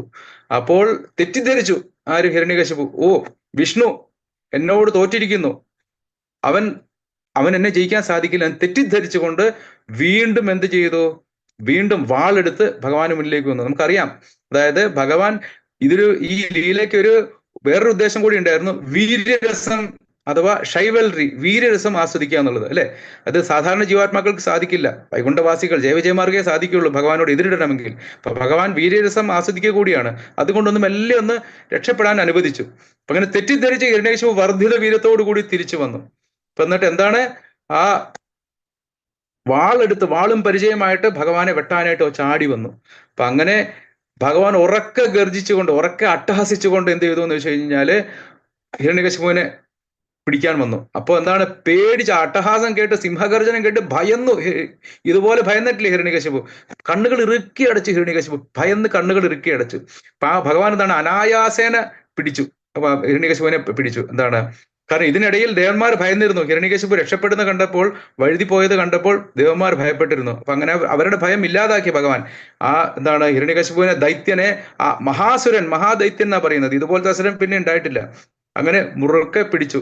അതായത് ഇന്ദ്രന്റെ വജ്രായുധത്തിന് പോലും മുറിക്കാൻ സാധിക്കാത്ത ശക്തിയുള്ള കാരിരുമ്പ് പോലുള്ള ശരീരമുള്ള ഹിരണ്യകശിപുവിനെ പിടിച്ചിട്ട് ഭഗവാൻ എന്ത് ചെയ്തു? എന്താണ്, ആ ഗരുഡൻ സർപ്പത്തിനെ പിടിക്കുന്നത് പോലെ എന്താണ്, വീണ്ടും തന്റെ നഖങ്ങൾ കൊണ്ട് കുത്തിയിറക്കി എന്താണ്, വലിച്ചു കീറി. അതായത് നമുക്കറിയാം എന്താണ്, ആ രാജകൊട്ടാരത്തിന്റെ ആ പടിയിൽ, ഉമ്മറപ്പടിയിൽ ഇരുന്നുകൊണ്ട്, അകത്തുമല്ല പുറത്തുമല്ല, അതുപോലെ രാത്രിയുമല്ല പകലുമല്ല, ത്രിസന്ധ്യാ നേരം, നരനുമല്ല മൃഗവുമല്ല, നരസിംഹരൂപം. അങ്ങനെ ആ ഭഗവാൻ എന്ത് ചെയ്തു? ബ്രഹ്മാവിന്റെ സൃഷ്ടിയിൽപ്പെട്ട ആരുമല്ല. അങ്ങനെ ആ ബ്രഹ്മാവ് കൊടുത്ത വരങ്ങളിലെ എല്ലാ ഉപാധികളും പാലിച്ചുകൊണ്ട് ആ ഭഗവാൻ എന്ത് ചെയ്തു? വലിച്ചു കീറിയ തന്റെ ഭക്തനെ പീഡിപ്പിച്ച അസുരനെ കോപം കൊണ്ട്, ഇതുപോലത്തെ കോപം ഈ ലോകം കണ്ടിട്ടില്ല. കോപാകുലന രോഷാന്ധനായിട്ടുള്ള ഭഗവാൻ എന്ത് ചെയ്തു? ഉറക്കെ ഗർജിച്ചുകൊണ്ട് വലിച്ചു കീറിയ അസുരനെ. എന്നിട്ട് എന്ത് ചെയ്തു എന്ന് വെച്ച് കഴിഞ്ഞാല്, തന്റെ കൈകൾ, നഖങ്ങൾ ഇറക്കിയിട്ട് ഹൃദയം പിളർത്തി പിഴുതെടുത്തുകൊണ്ട് വലിച്ചെറിഞ്ഞു. എന്നിട്ട് ആ അസുരനെ ഒരു സൈഡിലേക്ക് വലിച്ചെറിഞ്ഞു. അപ്പൊ ഭഗവാൻ എന്ന് വെച്ച് കഴിഞ്ഞാൽ എന്താണ്, ഭീഷണ രൂപത്തിലാണ് ഭഗവാൻ. പക്ഷെ ഈ ദൈത്യന്റെ രക്തം വീണിട്ട് ആ സടകളെല്ലാം, ഭഗവാന്റെ രോമമെല്ലാം എന്ത് ചെയ്തു? ആ രക്താഭിഷിക്തനായിട്ട് ഭഗവാൻ അതിസുന്ദരനായി കാണപ്പെട്ടു എന്നാണ് ഭാഗവതം പറയുന്നത്. അങ്ങനെ അതിസുന്ദരനായിട്ടുള്ള ഭഗവാൻ എന്ത് ചെയ്തു? ആ അസുരന്റെ കുടൽമാലകൾ എടുത്ത് തന്റെ രക്തഹാരമായിട്ട് അണിഞ്ഞു ഭഗവാൻ. എന്നിട്ട് ഭഗവാൻ എന്ത് ചെയ്തു? വീണ്ടും എന്താണ്, എതിരെ വന്ന ആ അസുരന്റെ സൈനികരെ എല്ലാവരും, തന്നോട് എതിരിടാൻ വന്ന അസുരന്മാരെ തന്റെ നഖങ്ങൾ കൊണ്ട് തന്നെ എല്ലാവരും വധിച്ചില്ലാതാക്കി. പിന്നെ ഭഗവാൻ കോപാന്തനെ ഉറക്കെ ദിഗന്ധങ്ങൾ പൊട്ടുമാർ ഉച്ചത്തിൽ ഭഗവാൻ ഗർജിച്ചു. അപ്പൊ അങ്ങനെ ഇനി പറ്റുന്ന എതിരാളികൾ ആരുമില്ല, ചുറ്റുപാടും നോക്കി ആരുമില്ല, തനിക്ക് തുല്യനായിട്ട് എതിരാളികൾ ആരുമില്ല. അങ്ങനെ ഭഗവാൻ എന്ത് ചെയ്തു? നേരെ ആ ദൈത്യന്റെ സിംഹാസനത്തിൽ, ഹിരണ്യകശിപുവിന്റെ സിംഹാസനത്തിൽ കയറി അവിടെ ഇരുന്നു, വിരാജിച്ചു. അപ്പൊ എന്തോന്ന് വെച്ച് കഴിഞ്ഞാല്, ഭഗവാന്റെ രൂപം എന്ന് വെച്ച് കഴിഞ്ഞാല് എന്താണ്, ഒരു മതയാനയെ വധിച്ച ഒരു സിംഹത്തിന്റെ ഭാവമായിരുന്നു. അതുപോലെ ഭീഷണനായിരുന്നു ഭഗവാൻ. അപ്പൊ ആർക്കും എന്താണ്, ആ ഭഗവാനെ ദർശിക്കാൻ പോലും സാധിച്ചില്ല, മുഖത്തേക്ക് നോക്കാൻ സാധിച്ചില്ല ആർക്കും, ദേവന്മാർക്ക് പോലും. അത്രയും രൗദ്രഭാവമായിരുന്നു ഭഗവാന്റെ സടകൾ, അതായത് മേഘങ്ങളെ ചിന്നിച്ചിതറിച്ചു. ഭഗവാന്റെ കണ്ണുകൾ സൂര്യനെക്കാളും തീക്ഷ്ണമായിരുന്നു. എല്ലാ ഗ്രഹവ്യൂഹങ്ങളുടെയും നക്ഷത്രങ്ങളുടെയും കാന്തി ഇല്ലാതായി ഭഗവാന്റെ കാന്തി കൊണ്ട്, ശരീരം കൊണ്ട്. പിന്നെ അതുപോലെ ഭഗവാന്റെ ആ ഉഗ്ര നിശ്വാസം എന്ന് വെച്ച് കഴിഞ്ഞാൽ സമുദ്രങ്ങളെ ഇളക്കി മറിച്ചു. അതുപോലെ ഭഗവാന്റെ ആ ഗർജനം കേട്ടിട്ട് വലിയ ആനകൾ പോലും ഭയന്ന് ചിഹ്നം വിളിക്കും, ഭയന്ന് കരയാൻ തുടങ്ങി. അതുപോലെ ആകാശത്ത് പറന്നു നടന്ന വിമാനങ്ങളെല്ലാം ഭഗവാന്റെ രോമങ്ങൾ കൊണ്ട്, സടാരോമങ്ങൾ കൊണ്ട് ചിതറി തെറിപ്പിക്കപ്പെട്ടു. എല്ലാ ഭഗവാന്റെ പാദസ്പർശനം, പാദചലനം ഭൂമിക്ക് താങ്ങാനാവാതായി. മലകളെല്ലാം ഇളകി. അങ്ങനെ ആ ദേവന്മാരെല്ലാവരും പുഷ്പവൃഷ്ടി തുടങ്ങി, ദേവന്മാരും ദേവപത്നിമാരും. അതുപോലെ എല്ലാവരും ആനക ദുന്ദുബി എല്ലാ നാദങ്ങളും പുറപ്പെടുവിച്ചു ഭഗവാനെ സ്തുതിക്കാൻ തുടങ്ങി.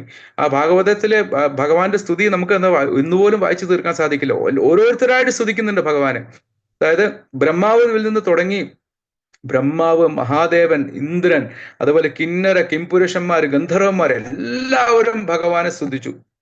പക്ഷേ ആർക്കും ആ ഭഗവാനെ സമീപിക്കാനുള്ള ധൈര്യം ആർക്കും ഉണ്ടായിരുന്നില്ല. ആ കോപാകുലനായിട്ടുള്ള, ഭീഷണനായിട്ടുള്ള ഭഗവാന്റെ ആ കോപം ശമിപ്പിക്കാൻ, അടുത്തു പോവാൻ ആർക്കും ധൈര്യമുണ്ടായിരുന്നില്ല. അങ്ങനെ ബ്രഹ്മാവ് മഹാലക്ഷ്മിയോട് ചോദിച്ചു, അവിടുന്ന് ചെന്ന് ഭഗവാനെ ശാന്തനാക്കൂ എന്ന് പറഞ്ഞു. അപ്പൊ ലക്ഷ്മി ദേവി പറഞ്ഞു, എനിക്ക് സാധിക്കില്ല ദേവ, കാരണം ഇതുപോലെ ഉഗ്രമായിട്ടുള്ള രൂപത്തിൽ എൻ്റെ ഭഗവാനെ ഞാൻ കണ്ടിട്ടേ ഇല്ല, എനിക്ക് സാധിക്കില്ല എന്ന് പറഞ്ഞു. അങ്ങനെ ബ്രഹ്മാവ് അവസാനം ആരെ സമീപിച്ചു?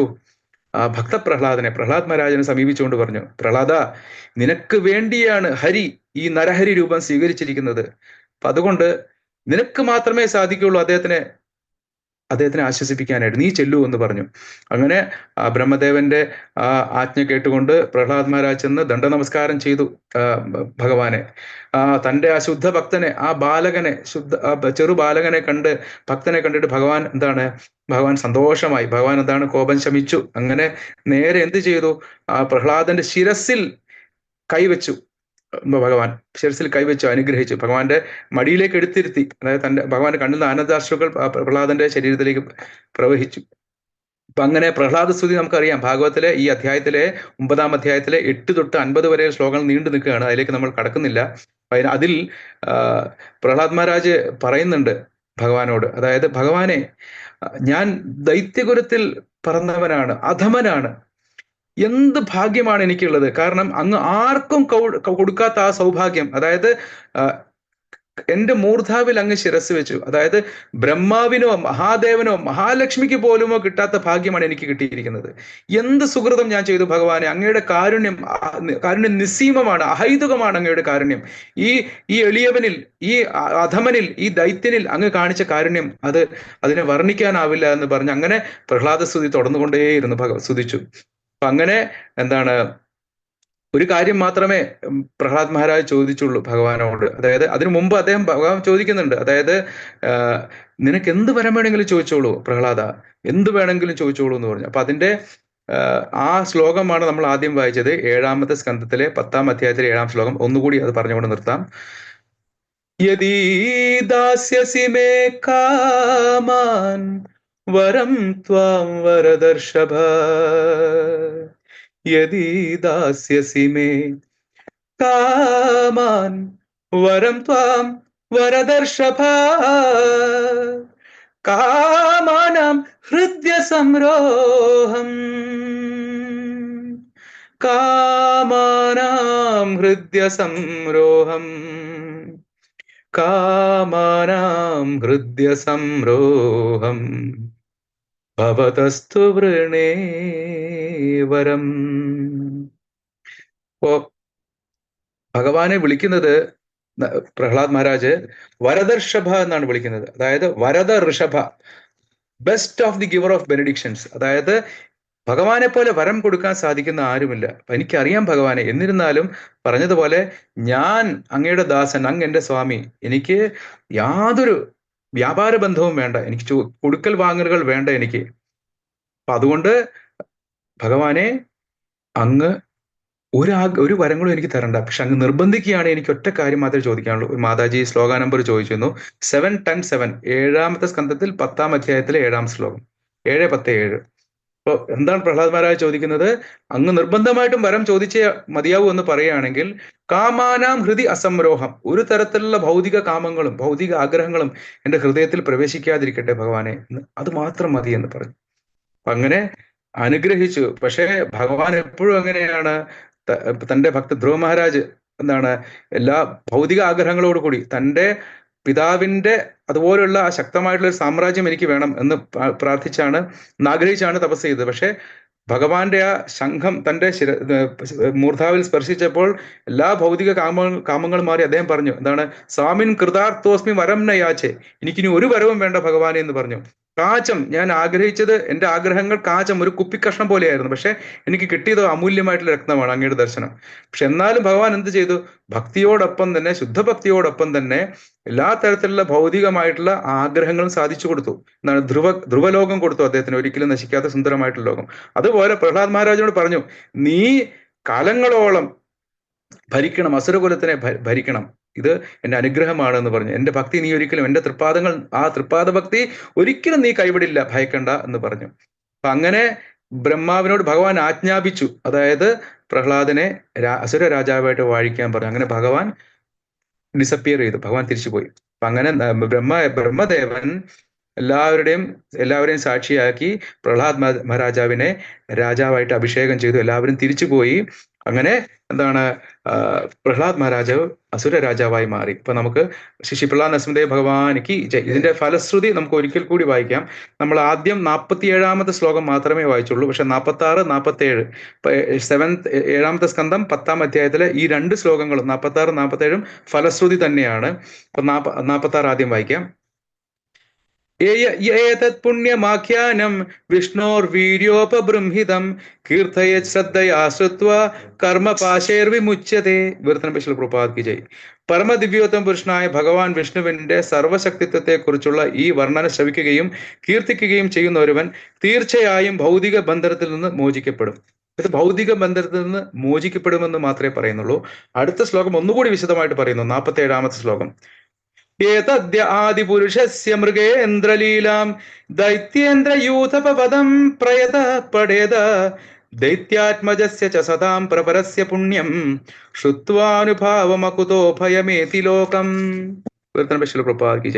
പ്രഹ്ലാദ് മഹാരാജാവ് ശ്രേഷ്ഠരായ ഭക്തന്മാരിൽ ശ്രേഷ്ഠനായിരുന്നു.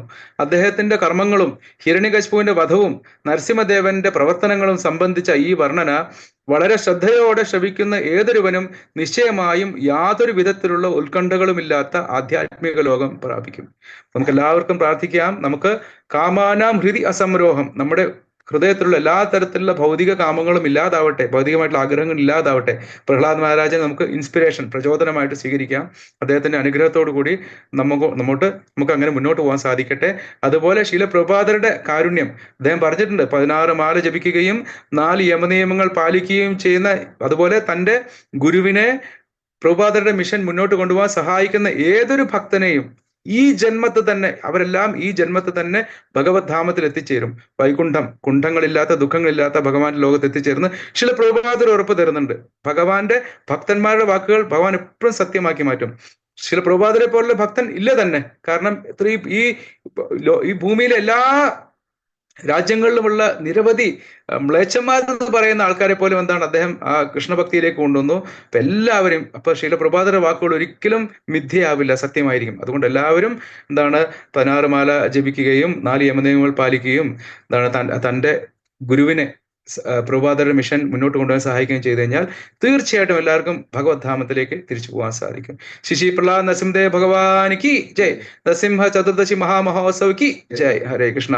എല്ലാ വൈഷ്ണവ പാദങ്ങളിൽ എന്റെ വിനീതമായ പ്രണാമം. വാഞ്ചാകൽപതരുഭ്യശ്ച കൃപാസിന്ധുഭ്യേവ ച പതിതാനാം പാവനേഭ്യോ വൈഷ്ണവേഭ്യോ നമോ നമഃ. പ്രഭുപാദ് ഗുരുദേവ് മഹാരാജ് की जय. हरे Krishna. Thank you, Prabhuji. Thank you, Prabhuji. Thank you, Hare Krishna. Thank you, Prabhu. Pranam, Prabhu. Thank you very much. Hare Krishna. Hare Krishna, Prabhu. Pranam, Prabhu. നല്ല സൗണ്ട്, നല്ല പാട്ട്. യാതും നല്ലത്. ഹരേ കൃഷ്ണ. Hare Krishna. കൃഷ്ണ പ്രഭുജി, നല്ല ക്ലാസ് ആയിരുന്നു പ്രഭുജി. Hare Krishna, Prabhu. Pranam, Prabhu. Thank you, Prabhu. Hare Krishna. Thank you very much. Prabhuji. Pranam, Prabhuji. Hare Krishna. Hare Krishna. Pranam പ്രഭുജി. Hare Krishna. Hare Krishna. ആചാര്യം മാത്രമല്ല ഗായകരും കൂടിയാണെന്ന് പ്രഭു പറഞ്ഞു. Hare Krishna, Prabhuji. Thank you, Prabhu. Hare Krishna, Prabhu. വളരെ നല്ല class ആയിരുന്നു. Hare Krishna. Hare Krishna, Pranam, Prabhu. Thank you so much.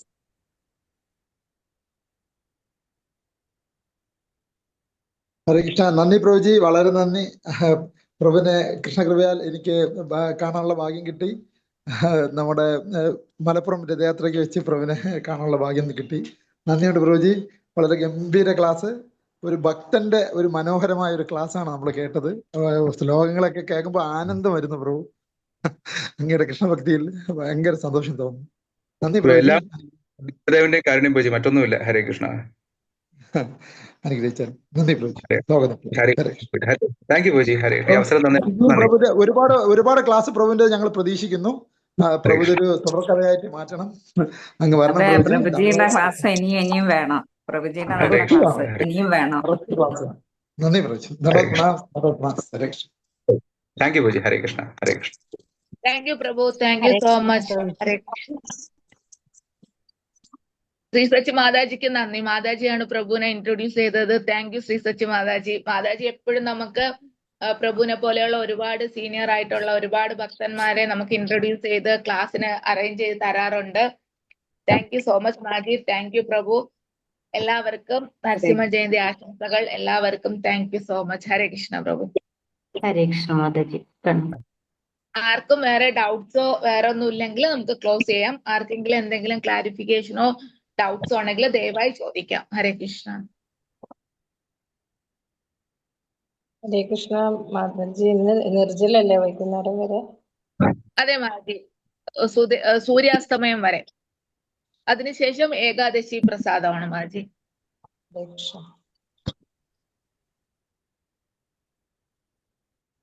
Okay പ്രഭു. Thank you so much പ്രഭു. Next month പ്രഭു convenient ആയിട്ട് ഒരു ഡേറ്റ് തരണം പ്രഭുവിന്റെ ക്ലാസ്സിന്. താങ്ക് യു സോ മച്ച് പ്രഭു. ഹരേ കൃഷ്ണ. താങ്ക് യു മാതാജി. ഹരേ കൃഷ്ണ. ക്ലോസ് ചെയ്തോട്ടെ പ്രഭു. ഓക്കെ മാതാജി. ഹരേ കൃഷ്ണ. ഹരേ കൃഷ്ണ. ഹരേ കൃഷ്ണ. Thank U.